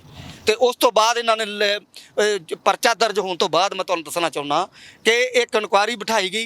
ਇਨਕੁਆਇਰੀ ਦੇ ਵਿੱਚ ਉਹਨਾਂ ਨੇ ਕਹਿ ਤਾ ਕਿ ਇਨਕੁਆਇਰੀ ਅਫਸਰ ਨੇ ਕਿ ਤੁਸੀਂ ਉਦੋਂ ਵਿਰੋਧ ਨਹੀਂ ਕੀਤਾ ਕਿ ਮੇਰੇ ਤੇ ਪਰਚਾ ਕਿਸ ਤਰੀਕੇ ਨਾਲ ਕਿਵੇਂ ਬਣਿਆ? ਮੈਂ ਥਾਣੇ 'ਚ ਜਦੋਂ ਗਿਆ, ਉਹਨਾਂ ਨੇ ਮੈਨੂੰ ਕਾਲ ਕੀਤਾ ਕਿ ਮੈਨੂੰ ਨਹੀਂ ਸੀ ਪਤਾ ਵੀ ਮੇਰੇ ਤੇ ਪਰਚਾ ਦਰਜ ਹੋ ਗਿਆ। ਬੜੀ ਹੈਰਾਨੀ ਦੀ ਗੱਲ ਆ, ਮੈਂ ਤੁਹਾਨੂੰ ਦੱਸਣਾ ਚਾਹੁੰਦਾ ਕਿ ਇਹ ਵੀ ਨਹੀਂ ਕਨਫਰਮ ਕਰਨ ਦੀ ਕੋਸ਼ਿਸ਼ ਕੀਤੀ ਕਿ ਜਿਹੜਾ ਇਹ ਬੰਦੇ ਨੇ ਮੈਨੂੰ ਕਾਲ ਕੀਤੀ ਹੈ ਕਿ ਵਾਕਈ ਹੀ ਰਾਜਨਾਥ ਸਿੰਘ ਹੋਣਾ ਦੇ ਨਾਲ ਰਹਿੰਦਾ, ਗ੍ਰਹਿ ਵਿਭਾਗ ਤੋਂ ਹੈਗਾ, ਇਹ ਚੀਜ਼ ਕਨਫਰਮ ਕਰਨ ਦੀ ਤੁਸੀਂ ਕੋਸ਼ਿਸ਼ ਕੀਤੀ? ਜਾਂ ਫਿਰ ਜਿਹੜਾ ਤੁਸੀਂ ਥਾਣੇ ਦੇ ਵਿੱਚ ਜਦੋਂ ਤੁਹਾਨੂੰ ਬੁਲਾਇਆ ਗਿਆ, ਤੁਸੀਂ ਉੱਥੇ ਇਸ ਨੰਬਰ ਬਾਰੇ ਦੱਸਿਆ, ਉਹਨਾਂ ਨੇ ਕਨਫਰਮ ਕੀਤਾ ਕਿ ਵਾਕਈ ਇਹ ਆਦਮੀ ਕੌਣ ਹੈਗਾ? ਬਿਲਕੁਲ, ਮੈਂ ਉਹਨਾਂ ਨੂੰ ਨੰਬਰ ਦਿੱਤਾ ਜੀ। ਮੈਂ ਕਿਹਾ ਜੀ ਮੇਰਾ ਜਿਹੜਾ ਮੇਰੇ ਤੇ ਤੁਸੀਂ ਇਹ ਕਾਰਵਾਈ ਕੀਤੀ ਹੈ, ਥਾਣੇਦਾਰ ਸਾਹਿਬ ਮੈਨੂੰ ਕਿਹਾ ਕਿ ਪਹਿਲੋਂ ਉਹਨਾਂ ਨੇ ਥੋੜ੍ਹਾ ਜਿਹਾ, ਜਿਵੇਂ ਉਹ ਪੁਲਿਸ ਦਾ ਹੁੰਦਾ, ਵੈਸੇ ਹਿਮਾਚਲ ਦੀ ਪੁਲਿਸ ਬਹੁਤ ਅੱਛੀ ਹੈ, ਪਰ ਉਹਨਾਂ ਨੇ ਥੋੜ੍ਹਾ ਜਿਹਾ ਮੈਨੂੰ ਜਿਵੇਂ ਕਿਸੇ ਨੂੰ ਜਰਕਾਨ ਦੀ ਆਪਾਂ ਸ਼ਬਦ ਕਹਿ ਦਈਏ ਜਾਂ ਦਬਾਉਣ ਦੀ ਕੋਸ਼ਿਸ਼ ਕਰੀਏ, ਤੇ ਮੈਨੂੰ ਉਹਨਾਂ ਨੇ ਕਹਿਤਾ ਵੀ ਤੂੰ ਜ਼ਿਆਦਾ ਵਕੀਲ ਸਮਝਦਾ। ਤੇ ਮੈਂ ਜਿਹੜੀ ਮੇਜਰ ਕ੍ਰਿਮੀਨਲ ਐਕਟ ਹੈ 1970 ਉਹ ਬੁੱਕ ਨਾਲ ਲੈ ਗਿਆ ਸੀ, ਉਹ 'ਚ ਪੜ੍ਹ ਕੇ ਵਿਖਾਤਾ ਵੀ ਦੱਸੋ ਮੇਰੇ ਤੇ ਕਿਵੇਂ ਹੁੰਦਾ ਹੈ। ਫਿਰ ਮੈਂ ਨੰਬਰ ਦਿੱਤਾ ਉਹਨਾਂ ਨੂੰ, ਵਿਖਾਇਆ ਵੀ ਇਹਦੇ ਤੋਂ ਪੁੱਛੋ ਵੀ ਇਹ ਬੰਦੇ ਨੇ ਮੈਨੂੰ ਫੋਨ ਕਰਕੇ ਧਮਕੀ ਦਿੱਤੀ ਵੀ ਤੇਰੇ ਤੇ ਪਰਚਾ ਦਰਜ ਕਰਾਉਂਦੇ ਆ, ਤੇ ਉਦੋਂ ਬਾਅਦ ਮੇਰੇ ਤੇ ਤੁਸੀਂ FIR ਕੀਤੀ ਹੈ ਜਿਹੜੀ ਕਿ ਇਲੀਗਲ ਹੈ। ਤੇ ਮੈਨੂੰ ਉਹਨਾਂ ਨੇ FIR ਨਹੀਂ ਦਿੱਤੀ, ਫਿਰ ਮੈਂ ਕਿਸੇ ਪਾਸੇ ਜਾ ਵੀ ਨਹੀਂ ਸੀ ਸਕਦਾ ਆਪਣੀ ਕਿ ਕੋਈ ਪ੍ਰੋਟੈਕਸ਼ਨ ਕਰਦਾ ਜਾਂ ਕੁਛ ਕਰਦਾ। ਫਿਰ ਉਹਨਾਂ ਨੇ ਮੈਨੂੰ ਇੱਕ ਗੱਲ ਜਿਹੜੀ ਕਹੀ ਗਈ ਵੀ ਅਸੀਂ ਜ਼ਿਆਦਾ ਲੋਕਾਂ ਤੋਂ ਤੁਸੀਂ ਕਾਹਤੋਂ ਉਹਦੇ 'ਚ ਪੈਂਦੇ ਹੋ, ਇਹ ਤੇ ਚਲੋ ਬਾਅਦ 'ਚ ਕੀ ਹੋਊਗਾ ਮੈਂ ਉਹ ਜ਼ਿਆਦਾ ਡਿਸਕਲੋਜ਼ ਨਹੀਂ ਕਰ ਸਕਦਾ ਮੀਡੀਆ ਦੇ ਸਾਹਮਣੇ। ਪਰ ਉਹਦੇ 'ਚ ਜਦੋਂ ਸਪਸ਼ਟ ਗੱਲ ਹੋ ਗਈ ਕਿ ਉਹਨਾਂ ਦੇ ਦਬਾਅ ਦੇ ਵਿੱਚ, ਫਿਰ ਮੈਨੂੰ ਉਹਨਾਂ ਦੱਸਿਆ ਗਿਆ ਕਿ ਤੈਨੂੰ ਕਿੱਥੋਂ ਫੋਨ ਆਇਆ, ਇਹ ਤੂੰ ਵਿਖਾ ਰਿਹਾ, ਇਹਦੀ ਇਨਕੁਆਇਰੀ ਅਸੀਂ ਨਹੀਂ ਕਰਨੀ, ਸਾਨੂੰ ਤਾਂ CM ਆਫਿਸ ਤੋਂ ਫੋਨ ਆਇਆ ਸ਼ਿਮਲੇ ਤੋਂ, ਸਾਡੀ ਮਜਬੂਰੀ ਆ ਤੇ ਪਰਚਾ ਦਰਜ ਕਰਨਾ। ਨਹੀਂ, ਪਰਚਾ ਪੰਜਾਬ 'ਚ ਹੋਇਆ ਕਿ ਹਰਿਆਣਾ ਹਿਮਾਚਲ 'ਚ BBMP, ਜਿੱਥੇ ਮੈਂ ਸੁੰਦਰਨਗਰ ਜੋ ਹਿਮਾਚਲ ਦੇ ਵਿੱਚ ਪਰਚਾ ਦਰਜ ਹੋਇਆ, ਤੇ ਉਹਨਾਂ ਨੇ ਇਹ ਸਿੱਧੇ ਤੌਰ ਤੇ ਤੁਹਾਨੂੰ ਕਹਿ ਦਿੱਤਾ ਕਿ CM ਆਫਿਸ ਦੇ ਇਸ਼ਾਰੇ ਦੇ ਉੱਪਰ ਇਹ ਪਰਚਾ ਦਰਜ? ਬਿਲਕੁਲ, ਉਹਨਾਂ ਕਿਹਾ ਵੀ ਸਾਨੂੰ CM ਤੋਂ ਫੋਨ ਆਇਆ ਸੀਗਾ ਕਿ ਉਹਨਾਂ ਨੂੰ ਕਿੱਥੋਂ ਆਇਆ ਕਿੱਥੋਂ ਨਹੀਂ, ਵੀ ਇਹਦੇ ਤੇ ਜਿੰਨੀ ਛੇਤੀ ਹੋ ਸਕੇ FIR ਕਰਕੇ ਤੇ ਨਾਲ ਦੀ ਨਾਲ ਰਿਪੋਰਟ ਵੀ ਕਰੋ। ਤੇ ਉਹ ਇਸ ਤੋਂ ਪਤਾ ਲੱਗਦਾ ਹੈ ਕਿ ਮੈਂ ਤੁਹਾਨੂੰ ਇੱਕ ਗੱਲ ਵਿਖਾਣਾ ਕਿ ਮੇਰੇ ਤੇ ਇਹ ਕਿਵੇਂ ਉਹ ਜਿਹੜੇ ਦੂਸਰਾ ਇੱਕ ਕਾਰਨ ਹੋ ਰਿਹਾ ਕਿ ਇਹਨੂੰ ਤੇ ਇੱਕ ਬਹਾਨਾ, ਚਲੋ FIR ਹੋ ਗਈ, FIR ਦੇ ਵਿੱਚ ਜੋ ਮਾਨਯੋਗ ਦਾ ਅਦਾਲਤ ਦਾ ਫੈਸਲਾ ਆਏਗਾ ਹੋਏਗਾ। ਡਿਪਾਰਟਮੈਂਟ ਅਦਾਲਤ ਦੇ ਵਿੱਚ ਇਹ ਮਾਮਲਾ ਸਾਰਾ ਜਿਹੜਾ ਚੱਲ ਰਿਹਾ ਹਜੇ ਮੈਨੂੰ ਕੋਈ ਮਾਨਯੋਗ ਅਦਾਲਤ ਤੋਂ ਕੋਈ ਸੰਮਨ ਨਹੀਂ ਆਇਆ, ਪਰ ਜਿਹੜੇ ਹਿਮਾਚਲ ਦੇ ਅਧਿਕਾਰੀ ਨੇ BBMP ਦੇ ਵਿੱਚ ਗੈਰ ਕਾਨੂੰਨੀ ਤਰੀਕੇ ਨਾਲ ਲਾਏ ਹੋਏ, ਉਹਨਾਂ ਦਾ ਪੂਰਾ ਜ਼ੋਰ ਪ੍ਰੈਸ਼ਰ ਮੇਰੇ ਤੇ FIR ਵੀ ਜਿਹੜਾ ਸਪੈਸ਼ਲ ਸੈਕਟਰੀ ਹੈ ਉਹਨੇ ਦਬਾਅ ਪਵਾ ਕੇ, ਤੇ ਜਿਹੜੇ ਪਹਿਲੇ ਚੇਅਰਮੈਨ ਸੀ ਉਹਨਾਂ ਨੇ ਸਾਰਿਆਂ ਨੇ ਦਬਾਅ ਪਾ ਕੇ ਇਹ FIR ਕਰਵਾਈ ਹੈ। ਆਪਣੇ ਜਿਹੜੇ ਉਹਨਾਂ ਦੇ ਰਾਜਨੀਤਿਕ BJP ਦੇ ਵੱਡੇ ਲੀਡਰ ਔਰ ਮੰਤਰੀ ਨੇ, ਉਹਨਾਂ ਦੇ ਕੰਸਲਟ 'ਚ ਕਰਕੇ ਦਬਾਅ ਪਾ ਕੇ ਤਾਂ ਕਿ ਮੈਨੂੰ BBMP ਦੇ ਵਿੱਚੋਂ ਕਿਕਡ ਆਊਟ ਕੀਤਾ ਜਾਏ। ਇੱਕ ਪਲਾਨ ਸੀਗੀ ਤੇ ਇਹਨੂੰ ਬਹਾਨਾ ਬਣਾਇਆ ਗਿਆ ਜਦੋਂ ਕਿ ਮੇਰੇ ਤੇ FIR ਨਹੀਂ ਸੀ ਹੁੰਦੀ, FIR ਦਰਜ ਕਰਾਉਣ ਦਾ, ਤੇ ਤਾਂ ਕਿ ਮੈਨੂੰ ਉੱਥੋਂ ਕੱਢਿਆ ਜਾਵੇ। ਉਹਦਾ ਕਾਰਨ ਇਹ ਹੈ ਸਰ ਜੀ ਕਿ BBMP ਦੇ ਵਿੱਚ ਦੋ ਤਰ੍ਹਾਂ ਦਾ ਕੋਟਾ, ਇੱਕ ਇੰਪਲਾਈਜ਼ ਕੋਟਾ, ਇੱਕ ਬਿਜਲੀ ਕੋਟਾ ਜੀ। ਤੇ ਉਹਦੇ ਵਿੱਚ ਇੰਪਲਾਈ ਕੋਟਾ ਉਹ ਪੰਜਾਬ, ਹਰਿਆਣਾ, ਰਾਜਸਥਾਨ ਤੇ BBMP ਓਨ ਰਿਕਰੂਟਡ ਇੰਪਲਾਈ ਕੋਟਾ ਹੈ। ਤੇ ਜਿਹੜੇ ਬਿਜਲੀ ਹੈ ਉਹਦੇ 'ਚ ਹਿਮਾਚਲ ਦਾ ਕੋਟਾ ਹੈ। ਹਿਮਾਚਲ ਦਾ ਸਿਰਫ ਇੱਕ SC ਰੈਂਕ ਦਾ ਅਫਸਰ ਲੱਗ ਸਕਦਾ ਜਿਹੜਾ ਕਿ ਉਹਦਾ ਵੇਟ ਵਾਚ ਕਰੇਗਾ ਵੀ ਸਾਡੀ ਕਿੰਨੀ ਪ੍ਰੋਟੈਕਸ਼ਨ ਹੋ ਰਹੀ ਹੈ, ਸਟੈਪਲੀਮੈਂਟ ਜਿਹੜਾ ਖਰਚਾ ਹੋ ਰਿਹਾ ਉਹ ਰਿਹਾ। ਪਰ ਇਹਨਾਂ ਨੇ ਕੀ ਕੀਤਾ ਕਿ ਹਿਮਾਚਲ ਮਾਨਯੋਗ ਹਾਈ ਕੋਰਟ ਸ਼ਿਮਲਾ ਹਿਮਾਚਲ ਦੇ ਦੇਸ਼ਾਂ ਤੇ ਬਣੇ ਹਿਮਾਚਲ ਦੇ ਡੈਪੂਟੇਸ਼ਨ ਟਰਾਂਸਫਰ ਰੂਲਾਂ ਦੀ ਉਲੰਘਣਾ ਕਰਦੇ ਹੋਏ ਵੀ BBMP ਦੇ ਵਿੱਚ ਹਿਮਾਚਲ ਇੰਪਲਾਈ ਕੋਟਾ ਤੇ ਕੋਟਾ ਨਹੀਂ ਹੈਗਾ, ਉਹਦੇ ਵਿੱਚ ਜਿਹੜਾ ਇਹਨਾਂ ਨੇ ਕਿਆ ਉਲੰਘਣਾ ਕਰਕੇ ਤੇ ਜਿਹੜੀ ਕੀ ਪੋਸਟਾਂ ਨੇ ਉਹ ਇੱਕ ਸਾਜ਼ਿਸ਼ ਤਹਿਤ ਪੰਜਾਬ ਦੇ ਕੋਟੇ ਨੂੰ ਖੋਰਾ ਲਾਉਣ ਵਾਸਤੇ ਉਹ ਜਿਹੜਾ ਕਬਜ਼ਾ ਕਰ ਲਿਆ ਤੇ ਉਹਦੇ ਵਿਰੁੱਧ ਸਿਰਫ ਪੂਰੀ BBMP ਦੇ ਵਿੱਚ BBMP ਇੰਪਲਾਈ ਯੂਨੀਅਨ C2 ਤੇ ਉਹਦਾ ਲੀਡਰ ਹੋਣ ਦੇ ਨਾਤੇ ਮੈਂ ਆਵਾਜ਼ ਉਠਾ ਰਿਹਾ ਸੀ ਤੇ ਲਗਾਤਾਰ ਪੰਜਾਬ ਸਰਕਾਰ ਨੂੰ ਲਿਖ ਰਿਹਾ ਸੀ। ਉਹਦੇ ਵਿੱਚ ਮੈਂ ਇੱਕ ਜਿਹੜੀ ਹੈ 14/8/2020 ਨੂੰ ਸ਼ਿਕਾਇਤ ਜਿਹੜੀ ਹੈ ਮਾਣਯੋਗ ਸੈਕਟਰੀ ਭਾਰਤ ਸਰਕਾਰ ਗੌਰਮੈਂਟ ਆਫ ਇੰਡੀਆ ਪਾਵਰ ਨੂੰ ਜਿਹੜੀ ਹੈ ਉਹ ਸ਼ਿਕਾਇਤ ਕਰ ਦਿੱਤੀ। ਉਹ ਸ਼ਿਕਾਇਤ ਇਹਨਾਂ ਕੋਲ ਜਦੋਂ ਆਈ ਤਾਂ ਉਹਦੇ ਵਿੱਚ ਰਕੇਸ਼ ਜਿਹੜੇ ਸਪੈਸ਼ਲ ਸੈਕਟਰੀ ਨੇ ਉਹਨਾਂ ਦਾ ਵੀ ਨਾਂ ਲਿਖਿਆ ਹੋਇਆ ਸੀ ਵੀ ਇਹ ਜਿਹੜੇ ਲੋਕ ਨੇ ਇੱਕ ਤੇ ਗਲਤ ਤਰੀਕੇ ਨਾਲ ਤੈਨਾਤ ਕੀਤੇ ਨੇ, ਦੂਸਰਾ ਪੰਜਾਬ ਦੇ ਅਧਿਕਾਰੀਆਂ ਤੇ ਕਰਮਚਾਰੀਆਂ ਨੂੰ ਇਹ ਬੜਾ ਪਰੇਸ਼ਾਨ ਕਰਦੇ ਨੇ ਤੇ ਪੰਜਾਬ ਸਰਕਾਰ ਦੀਆਂ ਚਿੱਠੀਆਂ ਨੂੰ ਇੰਪਲੀਮੈਂਟ ਨਹੀਂ ਹੋਣ ਦਿੰਦੇ। ਉਹਦੀ ਜਦੋਂ ਮੈਂ ਕੀਤੀ ਆ ਮੈਂ ਤੁਹਾਨੂੰ ਦਿਖਾਣਾ ਕਿ ਉਹਦੇ ਵਿੱਚ ਜਿਹੜਾ ਇਹਨਾਂ ਦਾ ਜਿਹੜਾ ਮੈਂ ਕੀਤਾ ਮਾਣਯੋਗ ਜੀ ਤੇ ਜੋ ਤੁਸੀਂ ਪਟੀਸ਼ਨਾਂ ਪਾਈਆਂ ਜਾਂ ਫਿਰ ਜੋ RTI ਪਾਈਆਂ RTI ਤੇ ਮੈਂ ਤੁਹਾਨੂੰ ਦੱਸਦਾ ਵੀ ਆਹ ਜਿਹੜੀ ਮੈਂ ਮਾਣਯੋਗ ਸੰਜੀਵ ਨੰਦਨ ਸਹਾਇ ਜੀ ਜਿਹੜੇ ਨੇ IAS ਸਾਹਿਬ secretary to power government to of India, ਇਹ ਜੋ ਸ਼ਿਕਾਇਤ ਆ ਜਦੋਂ ਆਪਾਂ ਕੋਈ ਵੀ ਸ਼ਿਕਾਇਤ ਕਰਦੇ ਹਾਂ ਤਾਂ ਉਹਦੇ ਸ਼ਿਕਾਇਤਕਰਤਾ ਨੂੰ ਸੱਦ ਕੇ ਜਾਂ ਉਹਦੇ ਕੋਲ ਐਫੀਡੇਵਿਟ ਲੈ ਕੇ ਤੇ ਉਹਦੀ ਇਨਕੁਆਇਰੀ ਕਰਨੀ ਹੁੰਦੀ ਵੀ ਝੂਠੀ ਹੈ ਕਿ ਸੱਚੀ ਹੈ। ਆਹ ਜਿਹੜੇ ਅਧਿਕਾਰੀ ਨੇ ਇਹ ਲਿਖੇ ਗਏ, ਇਹ ਅਧਿਕਾਰੀ ਜਿਹੜੇ ਨੇ ਹਿਮਾਚਲ ਰਾਜ ਦੇ BBMP 'ਚ ਲੰਬੇ ਸਮੇਂ ਤੋਂ ਤੈਨਾਤ ਕੀਤੇ ਨੇ, ਜਦੋਂ ਕਿ 3 ਸਾਲਾਂ ਤੋਂ ਜ਼ਿਆਦਾ ਤੈਨਾਤ ਨਹੀਂ ਰਹਿ ਸਕਦੇ ਤੇ ਇਹਨਾਂ ਦੀ ਤੈਨਾਤੀ ਹੋਣ ਕਰਕੇ ਤੇ ਜਦੋਂ ਮੈਂ ਇਹਨਾਂ ਕੋਲ ਵਾਪਸ ਆਈ ਵੀ ਇਹਦੇ 'ਤੇ ਇਨਕੁਆਇਰੀ ਕੀਤੀ ਜਾਏ, ਉਹ ਇਨਕੁਆਇਰੀ ਕਰਨ ਦੀ ਬਜਾਏ ਇਹਨਾਂ ਨੇ ਮੈਂ 21/10/2020 ਨੂੰ ਤੇ 23/10/2020 ਇਹਨਾਂ ਦੋਨਾਂ ਡੇਟਾ 'ਚੋਂ ਇੱਕ ਡੇਟ ਮੈਨੂੰ ਪੂਰੀ ਯਾਦ ਨਹੀਂ। ਮੈਂ ਜਦ ਸਪੈਸ਼ਲ ਸੈਕਟਰੀ ਸਾਹਿਬ ਨੂੰ ਮਿਲਣ ਗਿਆ ਤਾਂ ਉਹਨਾਂ ਨੇ ਕਿਹਾ ਵੀ ਤੂੰ 10-10 ਪੰਨਿਆਂ ਦੀ ਸ਼ਿਕਾਇਤ ਹਿਮਾਚਲ ਵਾਲੇ ਸਪੈਸ਼ਲ ਮੈਂ ਹਿਮਾਚਲ ਦੇ ਨੇ ਵੀ ਉਹਨਾਂ ਨੇ ਮੈਨੂੰ ਕਿਹਾ ਵੀ ਤੂੰ 10-10 ਪੰਨਿਆਂ ਦੀ ਜਿਹੜੀ ਸ਼ਿਕਾਇਤ ਲਿਖਦਾ ਨਾ ਤੇ ਤੈਨੂੰ ਹੁਣ ਮੈਂ ਸਬਕ ਸਿਖਾਵਾਂਗਾ। ਤੇ ਉਹਨਾਂ ਨੇ ਇੱਕ ਪਲਾਨ ਕਰਕੇ ਕਿ ਆਪਸ 'ਚ ਮਿਲੇ ਨੇ, ਇਹਨਾਂ ਦੀ ਆਪਣੀ ਕਲਮ ਹੁੰਦੀ ਹੈ, ਆਪਣੀ ਕੋਸ਼ਿਸ਼ ਹੁੰਦੀ ਹੈ, ਬੈਕ ਡੇਟ ਦੇ ਵਿੱਚੋਂ ਇੱਕ ਬੇਬੁਨਿਆਦ ਜਿਹੜੇ ਮਾਣਯੋਗ ਚੀਫ ਸਾਹਿਬ ਨੇ ਉੱਥੋਂ ਦੇ ਉਹਨਾਂ ਨੂੰ ਮਤਲਬ ਵੀ ਧੋਖੇ 'ਚ ਰੱਖ ਕੇ ਗੁੰਮਰਾਹ ਕਰਕੇ ਮੇਰੇ ਖਿਲਾਫ ਇੱਕ ਰਿਪੋਰਟ ਤਿਆਰ ਕਰ ਦਿੱਤੀ ਕਿ ਇਹ ਜਦੋਂ ਵੀ ਇਹ ਜਿਹੜਾ ਬੰਦਾ ਇੱਥੇ ਠੀਕ ਨਹੀਂ ਹੈਗਾ ਤੈਨੂੰ ਗੈਟ ਆਊਟ ਕੀਤਾ ਜਾਏ।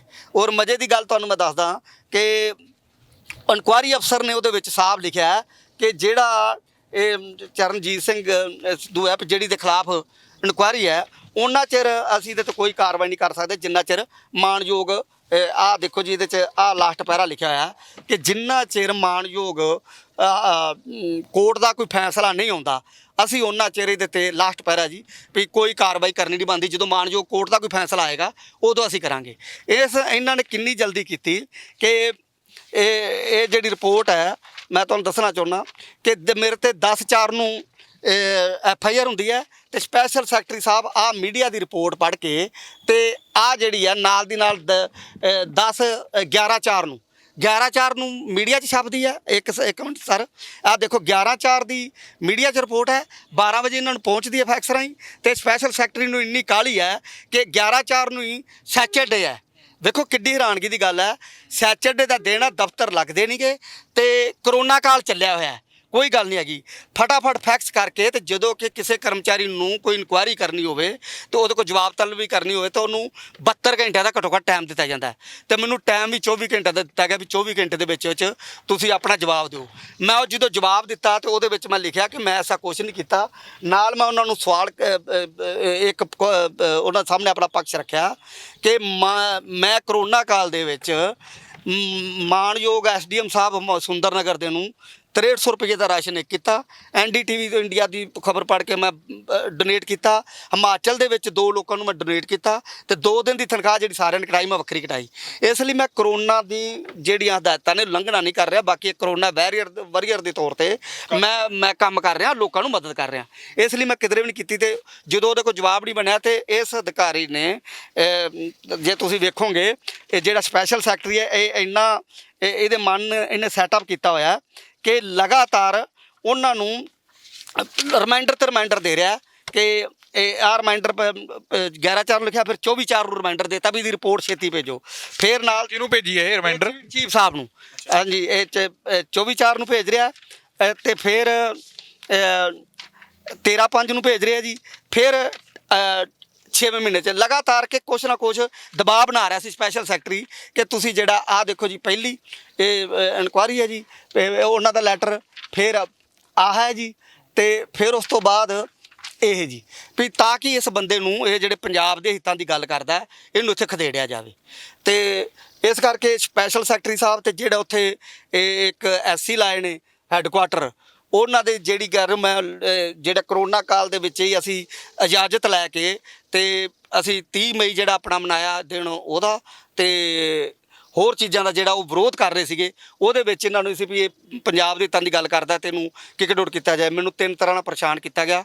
ਪਹਿਲੇ ਨੰਬਰ ਤੇ ਝੂਠੀ FIR ਦਰਜ ਕਰਕੇ, ਫਿਰ ਇਹਨਾਂ ਨੇ ਹੋਰ ਜਦੋਂ ਮੇਰੀ ਮੈਂ ਇੱਕ RTI ਪਾਈ ਉਹਦਾ ਜਵਾਬ ਨਹੀਂ ਸੀ ਦੇ ਰਹੇ, ਤੇ 25/2 ਨੂੰ ਮੇਰੀ ਉੱਥੇ ਅਪੀਲ ਸੀਗੀ, ਉਹਦੇ ਵਿੱਚ ਉਹਨਾਂ ਨੇ ਸਪਸ਼ਟ ਹੀ ਬੋਲ ਦਿੱਤਾ ਗਿਆ ਉਹਨਾਂ ਵੱਲੋਂ ਕਿ ਵੇਖੋ ਜੀ ਜੇ ਤੁਸੀਂ ਇਸ ਤਰ੍ਹਾਂ ਕਰੋਗੇ ਤੇ ਅਸੀਂ ਤਾਂ ਇਦਾਂ ਹੀ ਕਰਨਾ ਸੀ, ਤੂੰ ਲਿਖਣ 'ਚ ਕੋਈ ਕਸਰ ਨਹੀਂ ਛੱਡੀ ਤੇ ਅਸੀਂ ਤੈਨੂੰ ਠੋਕਣ 'ਚ ਕਸਰ ਨਹੀਂ ਛੱਡੀ। ਅੱਛਾ, ਉਹ ਕਹਿੰਦੇ ਕਿਹਨੇ ਗੱਲ ਕਹੀ? ਇਹ ਕੀਤੀ 17 ਨਹੀਂ, ਇਹ ਗੱਲ ਕਿਹਨੇ ਕਹੀ ਕਿ ਤੂੰ ਲਿਖਣ 'ਚ ਕਸਰ ਨਹੀਂ ਛੱਡੀ? ਪੀਏ ਜਿਹੜੇ ਚੀਫ ਸਾਹਿਬ ਦੇ ਪੀਏ ਆ, ਉਹ ਉੱਥੇ ਦੇ ਜਿਹੜੇ MP ਸਾਹਿਬ ਨੇ ਉਹਨਾਂ ਦਾ ਰਿਸ਼ਤੇਦਾਰ ਨੇ, ਤੇ ਉਹਨਾਂ ਨੇ ਗੱਲ ਕੀਤੀ ਕਿ ਨਾਲ ਜਿਹੜੇ ਐਸਸੀ ਹੈੱਡਕੁਆਟਰ ਨੇ ਉਹਨਾਂ ਨੇ ਗੱਲ ਕੀਤੀ ਨਾਲ। ਉੱਥੇ ਬੜੀ ਦੁੱਖ ਦੀ ਗੱਲ ਹੈ ਕਿ ਪੰਜਾਬ ਦਾ ਹੀ ਸੁਪਰਡੈਂਟ ਆ ਤੇ ਪੰਜਾਬ ਦਾ ਇੱਕ ਸੀਨੀਅਰ ਅਸਿਸਟੈਂਟ ਆ, ਇਹ ਰਲ ਕੇ ਉਹਨਾਂ ਦੇ ਨਾਲ ਰਲ ਕੇ ਵੀ ਇਹ ਬੰਦਾ ਪੰਜਾਬ ਦੇ ਕਰਮਚਾਰੀਆਂ ਦੇ ਹਿੱਤਾਂ ਦੀ ਤੇ ਅਧਿਕਾਰੀਆਂ ਦੇ ਹਿੱਤਾਂ ਦੀ ਗੱਲ ਕਰਦਾ, ਪੰਜਾਬ ਦੇ ਸਟੇਟ ਦੇ ਹਿੱਤਾਂ ਦੀ ਗੱਲ ਕਰਦਾ, ਤੇ ਇਹਨੂੰ ਅਸੀਂ ਰੋਣ ਨਹੀਂ ਦੇਣਾ। ਤੇ ਮੇਰੇ ਨਾਲ 3 ਤਰ੍ਹਾਂ ਨਾਲ ਉਹਨਾਂ ਧੱਕਾ ਕੀਤਾ। ਪਹਿਲੇ ਨੰਬਰ ਤੇ ਇਹਨਾਂ ਨੇ ਫਿਰ ਇਨਕੁਆਇਰੀ ਕੀਤੀ ਕਿ ਇਹਨੂੰ ਕਿੰਨੀ ਕੁ ਵੱਡੀ ਸੱਟ ਮਾਰੀ ਜਾ ਸਕਦੀ ਹੈ ਹਰੇਕ ਤਰ੍ਹਾਂ ਨਾਲ। ਪਹਿਲੋਂ ਪਰਚਾ ਦਰਜ ਕਰਾਇਆ ਜੀ, ਫਿਰ ਮੈਨੂੰ ਗੈਰ ਕਾਨੂੰਨੀ ਤਰੀਕੇ ਨਾਲ ਰੀਪੈਟਰੀਏਟ ਕਰ ਦਿੱਤਾ ਗਿਆ ਤਾਂ ਕਿ ਮੈਨੂੰ ਵੱਡੀ ਸੱਟ। ਰੀਪੈਟਰੀ ਹੁੰਦਾ ਜੀ ਬੈਕ ਟੂ ਸਟੇਟ ਕਰ ਦੇਣਾ, ਪੇਰੈਂਟ ਡਿਪਾਰਟਮੈਂਟ ਨੂੰ ਜਿਹੜਾ ਮੇਰਾ ਪੈਤਰਿਕ ਵਿਭਾਗ ਆ ਉਹਨੂੰ ਵਾਪਸ ਕਰ ਦੇਣਾ। ਤੇ ਮੇਰੇ ਪੈਤਰਿਕ ਵਿਭਾਗ ਨੇ 2 ਵਾਰੀ ਲੈਟਰ ਲਿਖੇ ਕਿ ਤੁਸੀਂ ਜਿਹੜਾ ਅਸੀਂ ਸਾਡਾ ਹਿੱਸਾ ਹੈ, ਬਜਟ ਅਸੀਂ ਦੇ ਰਹੇ ਹਾਂ, ਖਰਚਾ ਅਸੀਂ ਦੇ ਰਹੇ ਹਾਂ, ਤੇ ਸਾਡੇ ਬੰਦੇ ਤੁਸੀਂ ਇਸ ਤਰ੍ਹਾਂ ਬਿਨਾਂ ਮਤਲਬ ਤੋਂ ਵਾਪਸ ਨਹੀਂ ਕਰ ਸਕਦੇ। ਪਰ ਉਹ ਸਪੈਸ਼ਲ ਸੈਕਟਰੀ ਸਾਰੇ ਨਿਯਮਾਂ ਨੂੰ ਛਿੱਕੇ ਰੱਖ ਕੇ ਵੀ ਅਸੀਂ ਨੀਤੀ ਨਾ ਕੀਤੀ, ਤੇ ਨੀਤੀ ਰੀਪੈਟਰੀਏਟ ਦੀ ਇਹ ਹੈ ਕਿ ਕਰਮਚਾਰੀ ਆਪ ਅਪੀਲ ਕਰੇ ਵਾਪਸ ਜਾਣ ਦੀ, ਕਰਮਚਾਰੀ ਦਾ ਮਹਿਕਮਾ ਵਾਪਸ ਬੁਲਾਵੇ, ਪੇਰੈਂਟ ਡਿਪਾਰਟਮੈਂਟ ਬੁਲਾਵੇ, ਜਾਂ ਕਰਮਚਾਰੀ ਦੀ ਪ੍ਰਮੋਸ਼ਨ ਹੋ ਜਾਏ ਜਾਂ ਡਿਸਪਲਿਨਰੀ ਰਿਐਕਸ਼ਨ ਹੋਵੇ। ਡਿਸਪਲਿਨਰੀ ਐਕਸ਼ਨ ਦੇ ਵਿੱਚ ਜਦੋਂ ਕਿਸੇ ਕਰਮਚਾਰੀ ਤੇ ਐਕਸ਼ਨ ਲੈਣਾ ਹੁੰਦਾ, ਸ਼ੋਕਾ ਨੋਟਿਸ ਤੋਂ ਬਾਅਦ ਜਦ ਸੰਤੁਸ਼ਟੀ ਨਹੀਂ ਆ ਗਈ ਤੇ ਕਰਮਚਾਰੀ ਨੂੰ ਕਿਹਾ ਜਾਂਦਾ ਤੇਰੇ ਜਵਾਬ ਦੀ ਸੰਤੁਸ਼ਟੀ ਨਹੀਂ ਆ ਗਈ, ਕਿਉਂ ਨਾ ਤੇਰੇ ਤੇ ਕਾਰਵਾਈ ਕੀਤੀ ਜਾਏ। ਉਸ ਤੋਂ ਬਾਅਦ ਚਾਰਜ ਸ਼ੀਟ ਫਰੇਮ ਹੁੰਦੀ ਹੈ, ਤੇ ਚਾਰਜ ਸ਼ੀਟ ਜਿੰਨੇ ਵੀ BBMB ਦੇ ਵਿੱਚ ਪੇਰੈਂਟ ਡਿਪਾਰਟਮੈਂਟ ਨੇ ਪੰਜਾਬ, ਹਰਿਆਣਾ, ਰਾਜਸਥਾਨ, ਉਹ ਚਾਰਜ ਸ਼ੀਟ ਫਰੇਮ ਕਰਕੇ ਤੇ ਉਹਦੇ ਵਿਭਾਗ ਨੂੰ ਭੇਜੀ ਜਾਂਦੀ ਹੈ ਕਿ ਤੁਸੀਂ ਜਿਹੜਾ ਇਹ ਕਰਮਚਾਰੀ ਦੇ ਖਿਲਾਫ ਆ ਦੋਸ਼ ਨੇ ਤੇ ਇਹਦੀ ਇਨਕੁਆਇਰੀ ਕਰਕੇ ਤੇ ਕਾਰਵਾਈ ਕੀਤੀ ਜਾਏ। ਉਹ ਬਿਨਾਂ ਉਹ ਕਰਨ ਤੇ ਸਪੈਸ਼ਲ ਸੈਕਟਰੀ ਨੇ ਆਪਣੇ ਪਦ ਦਾ ਦੁਰਉਪਯੋਗ ਕਰਦੇ ਹੋਏ, ਐਸਸੀ ਹੈੱਡਕੁਆਟਰ BSL ਪ੍ਰੋਜੈਕਟ ਨੇ ਆਪਣੇ ਪਦ ਦਾ ਦੁਰਉਪਯੋਗ ਕਰਦੇ ਹੋਏ, PA ਨੇ ਔਰ ਜਿਹੜਾ ਤੋਂ ਸੁਪਰਡੈਂਟ, ਇਹਨਾਂ ਲੋਕਾਂ ਨੇ ਇੱਕ ਗਹਿਰੀ ਸਾਜ਼ਿਸ਼ ਰੱਖ ਕੇ ਤੇ ਮੈਨੂੰ ਰੀਪੈਟਰੀਏਟ ਕੀਤਾ, ਜਿਹਦੇ ਨਾਲ ਮੈਨੂੰ ਅੱਜ 23 ਤੋਂ 27 ਹਜ਼ਾਰ ਰੁਪਈਆ ਪਰ ਮੰਥ ਜਿਹੜਾ ਘਾਟਾ, ਇੱਕਦਮ ਮੇਰੀ ਤਨਖਾਹ ਘਟ ਰਹੀ ਹੈ। ਤੇ ਹਾਲੇ ਤੱਕ ਮੇਰੀ ਕਿਧਰੇ ਜਿਹੜੀ ਹੈ ਉਹ ਜਿਹੜੀ ਜੁਆਇਨਿੰਗ ਹੈ ਉਹ ਨਹੀਂ ਹੋ ਪਾਈ। ਨਹੀਂ, ਪਰ ਤਨਖਾਹ ਤਾਂ ਤੁਹਾਡੀ ਪੰਜਾਬ ਦੀ ਸਰਕਾਰ ਦੇ ਵੱਲੋਂ ਹੋਣੀ ਹੈ ਨਾ। ਨਹੀਂ, ਜਦੋਂ BBMB ਦੇ ਵਿੱਚ ਜਿੰਨੀਆਂ ਪਾਰਟਨਰ ਸਟੇਟਾਂ ਨੇ, ਪੰਜਾਬ, ਹਰਿਆਣਾ ਤੇ ਰਾਜਸਥਾਨ, ਇਹ ਆਪਣਾ ਤੇ ਈਵਨ ਕਿ ਹਿਮਾਚਲ ਵੀ, ਇਹ ਜਿੰਨਾ ਇਹਨਾਂ ਦੇ ਹਿੱਸੇ ਖਰਚ ਹੁੰਦਾ ਦਿੰਦੇ ਨੇ। ਪਰ ਹਿਮਾਚਲ ਸਿਰਫ ਬਿਜਲੀ ਦਾ ਦਿੰਦਾ, ਜਿਹੜਾ ਬਿਜਲੀ ਦੀ ਰੱਖ ਰਖਾਵ ਦਾ ਖਰਚਾ ਹੁੰਦਾ। ਪੰਜਾਬ, ਹਰਿਆਣਾ ਤੇ ਰਾਜਸਥਾਨ ਆਪਣੇ EMPLOYEE ਦੀ ਹਿੱਸੇ ਦੀ ਤਨਖਾਹ 1 ਸਾਲ ਪਹਿਲੋਂ ਦੇ ਦਿੰਦੇ ਨੇ, ਤੇ ਉਹ ਉਹਨਾਂ ਕੋਲ ਹੁੰਦੀ ਹੈ। ਤੇ ਹੁਣ ਜਦੋਂ ਮੈਂ ਪੰਜਾਬ 'ਚ ਵਾਪਸ ਕਰ ਦਿੱਤਾ, ਤਨਖਾਹ ਇੱਧਰੋਂ ਪੰਜਾਬ ਸਰਕਾਰ ਨੇ ਪੂਰੀ ਪਾਤੀ ਤੇ ਉਧਰੋਂ ਹਿਮਾਚਲ ਵਾਲੇ ਜਿਹੜੇ ਹੈਗੇ ਉਹ ਅੱਧੀ ਪਾ ਰਹੇ। ਨਹੀਂ, ਇਹ ਥੋੜਾ ਜਿਹਾ ਕਨਫਿਊਜ਼ ਹੋ ਗਿਆ। ਮੇਰੀ ਤਨਖਾਹ ਜਿਵੇਂ ਮੈਂ BBMB ਦੇ ਵਿੱਚ ਜਿਹੜੇ ਸਕੇਲ ਜ਼ਿਆਦਾ ਨੇ ਪੰਜਾਬ 'ਚੋਂ, ਉੱਥੇ ਜਿਹੜੀ ਮੇਰੀ ਤਨਖਾਹ ਮਿਲਦੀ ਸੀ ਉਦੋਂ ਮੈਨੂੰ 27,000, ਹੁਣ ਜਿਵੇਂ ਮੈਨੂੰ ਪੰਜਾਬ 'ਚ ਨਾ ਵਾਪਸ ਭੇਜਿਆ ਤੇ ਪੰਜਾਬ 'ਚ ਭੇਜਣ ਨਾਲ ਮੈਨੂੰ 27,000 ਰੁਪਈਆ ਜਿਹੜਾ ਪਰ ਮੰਥ ਤਨਖਾਹ ਘੱਟ ਮਿਲੇਗੀ, ਨੁਕਸਾਨ ਹੋ ਗਿਆ। ਔਰ ਇਹਨਾਂ ਨੇ ਬੜੀ ਸਪੈਸ਼ਲ ਸੈਕਟਰੀ ਜੋ ਹੈ ਉਹ ਮੈਂ ਖੁੱਲ੍ਹੇ ਓਪਨ ਕਹਿਣਾ ਚਾਹੁੰਦਾ ਵੀ ਉਹ RSS ਤੇ BJP ਦੇ ਬੰਦੇ ਨੇ, ਤੇ ਉਹ ਏਜੰਡਾ ਹੀ ਉਹ ਲਾਗੂ ਕਰ ਰਹੇ ਨੇ। ਜਿਹੜਾ ਬੋਲੇਗਾ ਉਹਨੂੰ ਉਹ ਚੱਕ ਦੇਣਗੇ। ਖਾਸ ਕਰਕੇ ਪੰਜਾਬ ਦੇ ਲੋਕਾਂ ਨੂੰ ਸਪੈਸ਼ਲ ਟਾਰਗੇਟ ਕਰਦੇ ਆ, ਤੇ ਖਾਸ ਕਰਕੇ ਜੇ ਕੋਈ ਸਰਦਾਰ ਹੋਵੇ, ਉਹਦੇ 'ਚ ਮੈਂ ਇੱਕ ਬੰਦਾ ਨਹੀਂ, ਉੱਥੇ ਤਲਵਾੜੇ ਤੇ ਇੱਕ ਬੰਦਾ ਸਰਦਾਰ ਬਦਲ ਕੇ ਆਇਆ, ਉਹ ਮੈਂ ਜੇ ਲੋੜ ਪਏਗੀ ਤਾਂ ਨਾਮ ਹੀ ਨਸ਼ਰ ਕਰ ਦਾਂਗਾ। ਉਹ ਜਦੋਂ ਆਇਆ ਤਾਂ ਉਹ ਬੰਦੇ ਨੂੰ ਇੱਕ ਥਾਂ ਤੇ ਰੱਖ ਕੇ, ਜਦੋਂ ਕੋਈ ਬੰਦਾ ਜਾਂਦਾ ਨਵੀਂ ਜਗ੍ਹਾ ਤੇ ਕੰਮ ਸਿੱਖਣਾ ਹੁੰਦਾ, ਉਹਨੂੰ ਵੀ 3-4 ਜਗ੍ਹਾ ਤੇ ਭੜਕਾ ਦਿੱਤਾ ਉਹਨਾਂ ਨੇ ਥੋੜ੍ਹੇ ਟਾਈਮ ਦੇ ਵਿੱਚ ਹੀ। ਤੇ ਇਸ ਲਈ ਉਹ ਜਿਹੜੀ ਇੱਕ ਹਿੰਦੁਸਤਾਨ ਦੇ ਵਿੱਚ, ਭਾਰਤ ਦੇ ਵਿੱਚ ਇੱਕ ਲਾਗੂ ਕੀਤੀ ਜਾ ਰਹੀ ਹੈ ਨੀਤੀ ਕਿ ਜਾਂ ਤਾਂ ਇਹਨਾਂ ਦੇ ਤਲਵੇ ਚੱਟੋ, ਇਹਨਾਂ ਦੀ ਗੁਲਾਮੀ ਕਰੋ, ਤੇ ਜਾਂ ਫਿਰ ਸਜ਼ਾ ਭੁਗਤਣ ਨੂੰ ਤਿਆਰ ਹੋ। ਤੇ ਲੋਕਾਂ ਦੇ ਹਿੱਤਾਂ ਦੀ ਹੁਣ ਠੀਕ ਹੈ, ਤੁਹਾਡੇ ਨਾਲ ਧੱਕਾ ਹੋ ਰਿਹਾ। ਤੁਸੀਂ ਕਹਿ ਰਹੇ ਹੋ ਕਿ ਮੈਂ ਨੀਤੀਆਂ ਦੇ ਖਿਲਾਫ ਬੋਲਦਾ ਸੀ ਤੇ ਸਰਕਾਰ ਮੇਰੇ ਨਾਲ ਧੱਕਾ ਕਰ ਰਹੀ ਹੈ, ਤਾਂ ਫਿਰ ਤੁਸੀਂ ਐਕਸ਼ਨ ਕੀ ਲਿਆ? ਆਪਣੇ ਬਚਾਅ ਦੇ ਲਈ ਤੁਸੀਂ ਕੀ ਕੀਤਾ?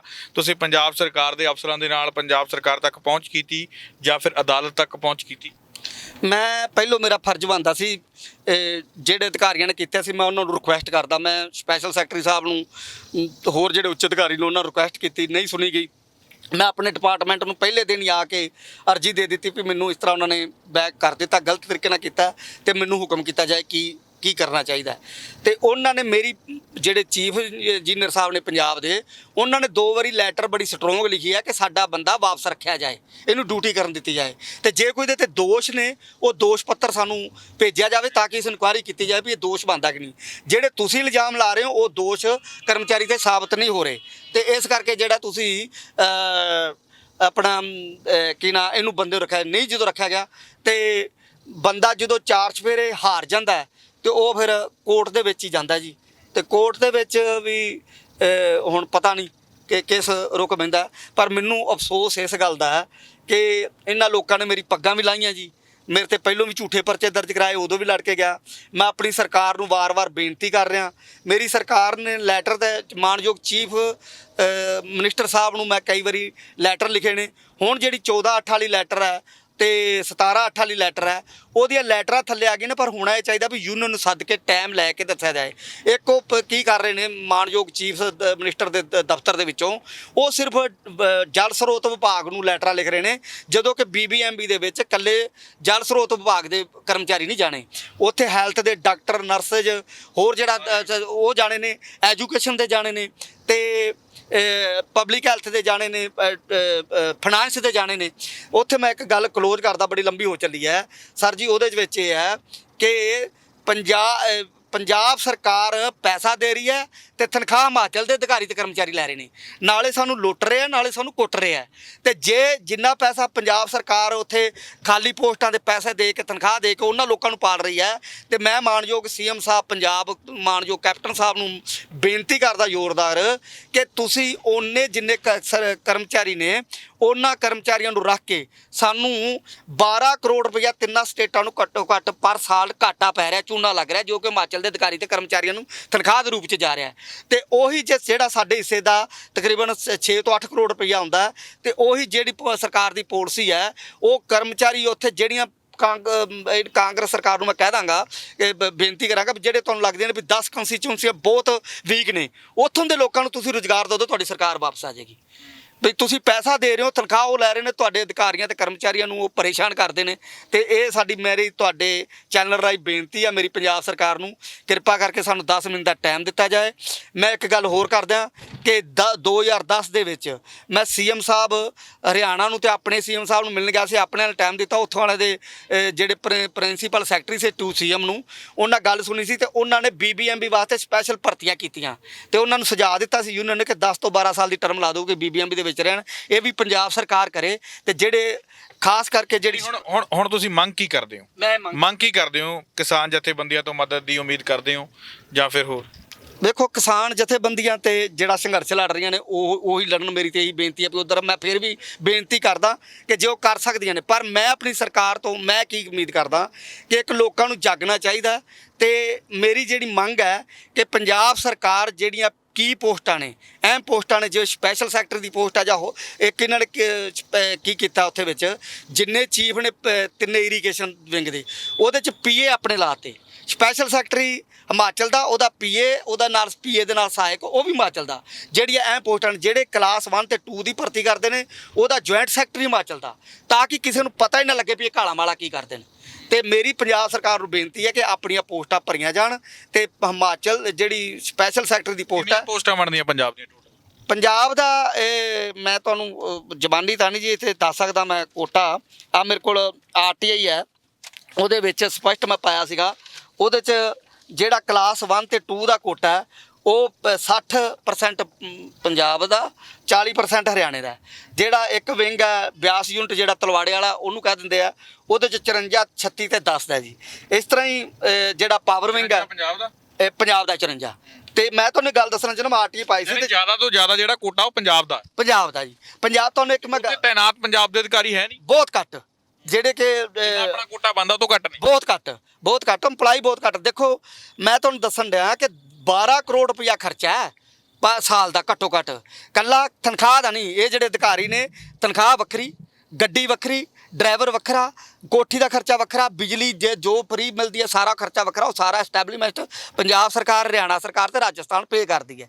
ਉਹਦੇ ਵਿੱਚ ਜੇ ਇਹਨਾਂ ਦਾ ਕਰਨਾ, ਇਹ 'ਚ ਸਪਸ਼ਟ ਲਿਖਿਆ ਹੈ ਜੀ ਕਿ ਇਹਦੇ ਵਿੱਚ BBMB ਦਾ EMPLOYE ਕੋਟਾ ਨਹੀਂ ਹੈਗਾ ਤੇ ਪਾਰਟਨਰ ਸਟੇਟਾਂ ਜਿਹੜੀਆਂ ਨੇ EMPLOYE ਨਹੀਂ ਭੇਜਦੀਆਂ, ਤੇ ਇਸ ਕਰਕੇ ਜਿਹੜਾ ਉਹ ਅਸੀਂ ਹਿਮਾਚਲ ਦੇ ਅਧਿਕਾਰੀ ਲੈਂਦੇ ਹਾਂ ਲੈਣਾ ਕੰਮ ਚਲਾਉਣ ਵਾਸਤੇ, ਪਰ ਉਹਨਾਂ ਕੀ ਪੋਸਟਾਂ ਤੇ ਕਬਜ਼ਾ ਕੀਤਾ ਹੈ। ਤੇ ਜਿਹੜਾ ਹੁਣ ਦਾ ਸਪੈਸ਼ਲ ਸੈਕਟਰੀ ਆ, ਇਹ ਨਿਹਾਇਤ ਹੀ ਬਦਲਾਖੋਰੀ ਦੀ ਭਾਵਨਾ ਨਾਲ ਕੰਮ ਕਰਦਾ, ਤੇ ਉਹ ਜਿਹੜਾ ਕਿ ਪੰਜਾਬ ਦੇ ਖਾਸ ਕਰਕੇ ਲੋਕਾਂ ਨੂੰ ਟਾਰਗੇਟ ਕਰਕੇ ਕੰਮ ਕਰ ਰਹੇ। ਤੇ ਜੇ ਆਪਣਾ ਇਹਨਾਂ ਨੇ, ਜੇ ਸਾਡਾ ਇੱਥੋਂ ਕੋਈ ਸਰਕਾਰ ਬਦਲੀ ਕਰੇ ਤਾਂ ਉਹਦੇ ਤੇ ਲੱਖ ਆਬਜੈਕਸ਼ਨ ਲਾ ਦਿੰਦੇ ਨੇ ਜੀ, ਹੈ ਨਹੀਂ, ਪੋਸਟ ਨਹੀਂ ਹੈ, ਕੁਝ ਨਹੀਂ। ਤੇ ਹਿਮਾਚਲ ਦਾ ਬੰਦਾ ਉੱਥੋਂ ਫੈਕਸ ਹੁੰਦੀ ਹੈ, ਫੈਕਸ ਦੂਜੇ ਚੀਫਾਂ ਨੂੰ ਭੇਜ ਕੇ ਤੇ ਨਾਲ ਦੀ ਨਾਲ ਕਿਹਾ ਜਾਂਦਾ ਵੀ ਸਾਨੂੰ ਇਹ ਦੱਸੋ, ਹੁਣੇ ਜਵਾਬ ਦਿਓ ਵੀ ਕਿੱਥੇ ਤੈਨਾਤ ਕਰੋਗੇ। ਉਹਨਾਂ ਕੋਲ ਆਪਣੀ ਮਨਸਬੰਦ ਦੀ ਰਿਪੋਰਟ ਲੈ ਕੇ ਵੀ ਅਸੀਂ ਇਹਨਾਂ ਨੂੰ ਰੱਖ ਲਾਂਗੇ, ਤੇ 48 ਘੰਟਿਆਂ 'ਚ ਮਤਲਬ ਹਫ਼ਤੇ 'ਚ ਉਹ ਬੰਦਾ ਤੈਨਾਤ ਕਰ ਦਿੱਤਾ ਜਾਂਦਾ, ਤੇ ਸਾਨੂੰ ਉੱਥੋਂ ਕੱਢਿਆ ਜਾ ਰਿਹਾ। ਮੈਂ ਤੁਹਾਨੂੰ ਇੱਕ ਹੋਰ ਦੱਸਣਾ ਚਾਹੁੰਦਾ ਵਿੱਚ ਹੀ, ਇਹ ਮੇਰੇ ਨਾਲ ਅੱਜ ਤੋਂ ਨਹੀਂ ਕਰ ਰਹੇ। 2011 'ਚ ਵੀ ਇਹਨਾਂ ਨੇ ਮੇਰੇ ਤੇ ਪਰਚੇ ਦਰਜ ਕਰਾ ਕੇ ਮੈਨੂੰ ਬਦਲਤਾ। ਜਦੋਂ ਮੈਂ ਜਿੱਤ ਕੇ ਗਿਆ ਤੇ BMS ਜਿਹੜੀ ਭਾਜਪਾ ਦੀ ਯੂਨੀਅਨ ਹੈ, ਉਹਦੇ ਗੁੰਡਿਆਂ ਨੇ ਮੈਨੂੰ ਦਫ਼ਤਰ 'ਚ ਆ ਕੇ ਮਾਰ ਕੇ ਮੇਰੀ ਪੱਗ ਲਾ ਦਿੱਤੀ ਗਈ, ਠੀਕ ਹੈ ਕਿ ਨਹੀਂ। ਉਹਦੇ ਬਾਵਜੂਦ, ਤਾਂ ਕਿ ਮੈਂ ਭੱਜ ਜਾ ਉੱਥੋਂ, ਮੈਂ ਉਹਦੇ ਬਾਵਜੂਦ ਇਸ ਗੱਲ ਨੂੰ ਅੱਜ ਇਸ ਕਰਕੇ ਉਛਾਲ ਕੀ ਹੈ। ਹੁਣ ਤਾਂ ਤੁਸੀਂ ਮੈਨੂੰ ਇਹ ਗੱਲ ਦੱਸੀ ਸੀ ਕਿ ਮੋਦੀ ਸਰਕਾਰ ਦੀ ਜਿਹੜੀ ਹੈਗੀ ਆ ਉਹਦੇ ਕਰਕੇ ਤੁਸੀਂ ਉਹ ਤੁਹਾਡਾ ਵਿਰੋਧ ਹੋਇਆ, ਤੁਹਾਡੇ ਤੇ ਤਸ਼ੱਦਦ ਹੋਇਆ, ਜਾਂ ਕੁਝ ਵੀ ਕਹਿ ਸਕਦੇ ਹਾਂ ਆਪਾਂ, ਤਾਂ ਫਿਰ ਇਹ 2011 ਦੇ ਵਿੱਚ ਕੀ ਕਾਰਨ? 2011 'ਚ ਵੀ ਇਹੀ ਇਨਸੀਡੈਂਟ ਸੀ। ਉਦੋਂ ਜਿਹੜੇ ਉੱਥੇ ਇੱਕ ਪਾਵਰਫੁਲ ਮੰਤਰੀ ਸੀਗਾ BJP ਦਾ, ਉਹਦਾ ਭਰਾ ਸੀਗਾ SC ਹੈਡਕੁਆਟਰ, ਉਹ ਵੀ ਸਾਨੂੰ ਤੰਗ ਕਰਦਾ ਸੀ। ਮੈਂ ਉਹਦੇ ਵਿਰੋਧ 'ਚ ਆਵਾਜ਼ ਚੁੱਕੀ ਸੀ, ਤਾਂ ਉਦੋਂ ਵੀ ਇਹਨਾਂ ਨੇ ਇਸ ਤਰ੍ਹਾਂ ਕੀਤਾ ਸੀਗਾ। ਤੇ ਉਸ ਤੋਂ ਬਾਅਦ ਮੈਂ ਫੇਰ ਵੀ ਇਹ ਚੀਜ਼ ਨੂੰ ਹਲਕੇ ਨਾਲ ਲਿਆ ਕਿ ਦੋ ਚੀਜ਼ਾਂ ਨੇ। ਇੱਕ ਉਹ ਜਿਹੜੀ ਮੇਰੀ C2 ਅਤੇ CITU ਲਾਲ ਝੰਡੇ ਵਾਲੀ, ਉਹ BJP ਤੇ RSS ਨਹੀਂ ਚਾਹੁੰਦੀ ਕਿ BSL ਤੇ ਹਿੱਕ ਦੇ ਉੱਤੇ ਇਹਦਾ ਝੰਡਾ ਕੱਢਿਆ ਜਾਏ, ਤੇ ਜੇ ਮੈਂ ਖਤਮ ਹੁੰਨਾ ਤੇ C2 ਆਪਣੇ ਆਪ ਖਤਮ ਹੁੰਦੀ ਹੈ, ਉਹਨਾਂ ਦੀ ਪਲਾਨ ਹੈ। ਪਰ ਉਹਦੇ ਬਾਵਜੂਦ ਮੈਂ ਇਸ ਚੀਜ਼ ਨੂੰ ਦਰਕਿਨਾਰ ਕਰਕੇ ਮੈਂ ਮਜ਼ੇ ਦੀ ਗੱਲ ਇਹ ਦੱਸਦਾ ਕਿ ਮੈਂ ਇਹਦੀ ਕੰਪਲੇਂਟ ਕਰਾਈ, ਮੇਰਾ ਪਰਚਾ ਨਹੀਂ ਦਰਜ ਕੀਤਾ ਗਿਆ, ਤੇ ਇਹਦੀ ਇਨਕੁਆਇਰੀ ਕਰਾ ਕੇ ਤੇ ਮਨਪਸੰਦ ਦੀ ਰਿਪੋਰਟ ਬਣਾ ਕੇ ਤੇ ਕਹਿਤਾ ਜੀ ਇਹ ਤੇ ਆਪਸ ਦਾ ਮਸਲਾ ਹੈ। ਤੇ ਜਦੋਂ ਕਿ ਇਹਦੇ 'ਚ ਮੇਰੀ ਪੱਗ ਲਾਈ ਗਈ, ਮੇਰੇ ਧਰਮ ਨੂੰ ਠੇਸ ਪਹੁੰਚਾਈ ਗਈ, ਤੇ ਉਦੋਂ ਬਾਅਦ ਮੈਂ ਸਗੋਂ ਜ਼ੋਰ ਨਾਲ ਕੰਮ ਕੀਤਾ, ਜਿਹੜੀ ਮੈਂ ਆਪਣੀ ਯੂਨੀਅਨ ਕਰਦਾ ਸੀ। ਤੇ ਮੈਨੂੰ ਜਿਹੜਾ ਵਿਭਾਗ ਤੋਂ ਤੱਕ ਮਤਲਬ ਵੀ ਗੋਲਡ ਮੈਡਲ ਮਿਲਿਆ ਹੋਇਆ ਵਧੀਆ ਕੰਮ ਕਰਨ ਬਦਲੇ।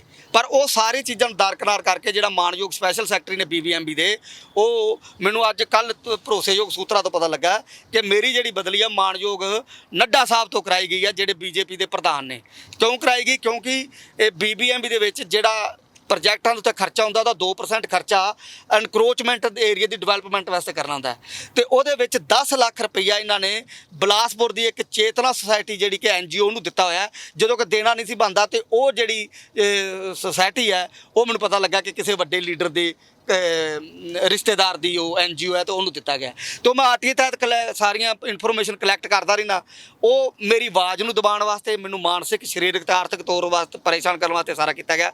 ਮੈਨੂੰ ਦੁੱਖ ਹੋਰ ਕੁਛ ਨਹੀਂ, ਮੈਨੂੰ ਦੁੱਖ ਇਹ ਹੈ ਕਿ ਮੈਂ ਜਿਹੜਾ ਮੇਰੀ ਸਰਕਾਰ ਨੇ ਕੰਮ ਕਰਨਾ ਸੀ, ਉਹ ਮੈਂ ਆਵਾਜ਼ ਚੁੱਕ ਰਿਹਾ, ਤੇ ਮੇਰੀ ਸਰਕਾਰ ਵੀ ਮੈਨੂੰ ਸੁਣਨ ਨੂੰ ਅਜੇ ਤਿਆਰ ਨਹੀਂ ਪਈ। ਇਹਦੇ ਵਾਸਤੇ ਸੁਣ ਕੇ ਤੇ ਜਿਹੜਾ BBMB ਦੇ ਵਿੱਚ ਖਰਚਾ, ਉਹ ਆਪਣੇ ਲੋਕਾਂ ਨੂੰ ਰੁਜ਼ਗਾਰ ਦੇ ਕੇ ਤੇ ਉੱਤੇ ਭਰਿਆ ਜਾਏ।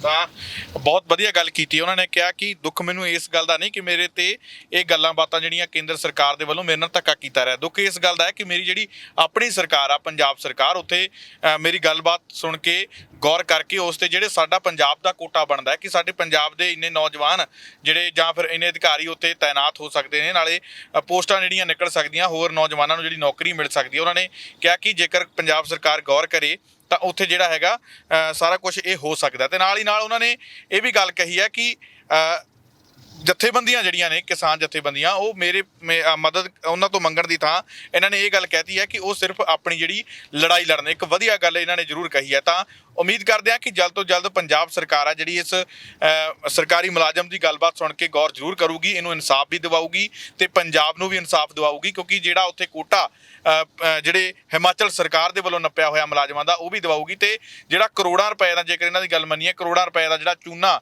ਪੰਜਾਬ ਸਰਕਾਰ ਨੂੰ ਲੱਗ ਰਿਹਾ ਉੱਥੇ, ਉਹ ਵੀ ਬਚਾਇਆ ਜਾਊਗਾ, ਕਿਉਂਕਿ ਇਹ ਜਿਹੜਾ ਖਰਚਾ ਆਮ ਲੋਕਾਂ ਦੀ ਜੇਬ 'ਚੋਂ ਜਾ ਰਿਹਾ। ਕੈਮਰਾਮੈਨ ਮਨਿੰਦਰ ਸਿੰਘ ਦੇ ਨਾਲ ਸੁਖਵਿੰਦਰ ਸਿੱਧੂ, ਰੋਜ਼ਾਨਾ ਲੋਕਨਾਥ TV, ਚੰਡੀਗੜ੍ਹ।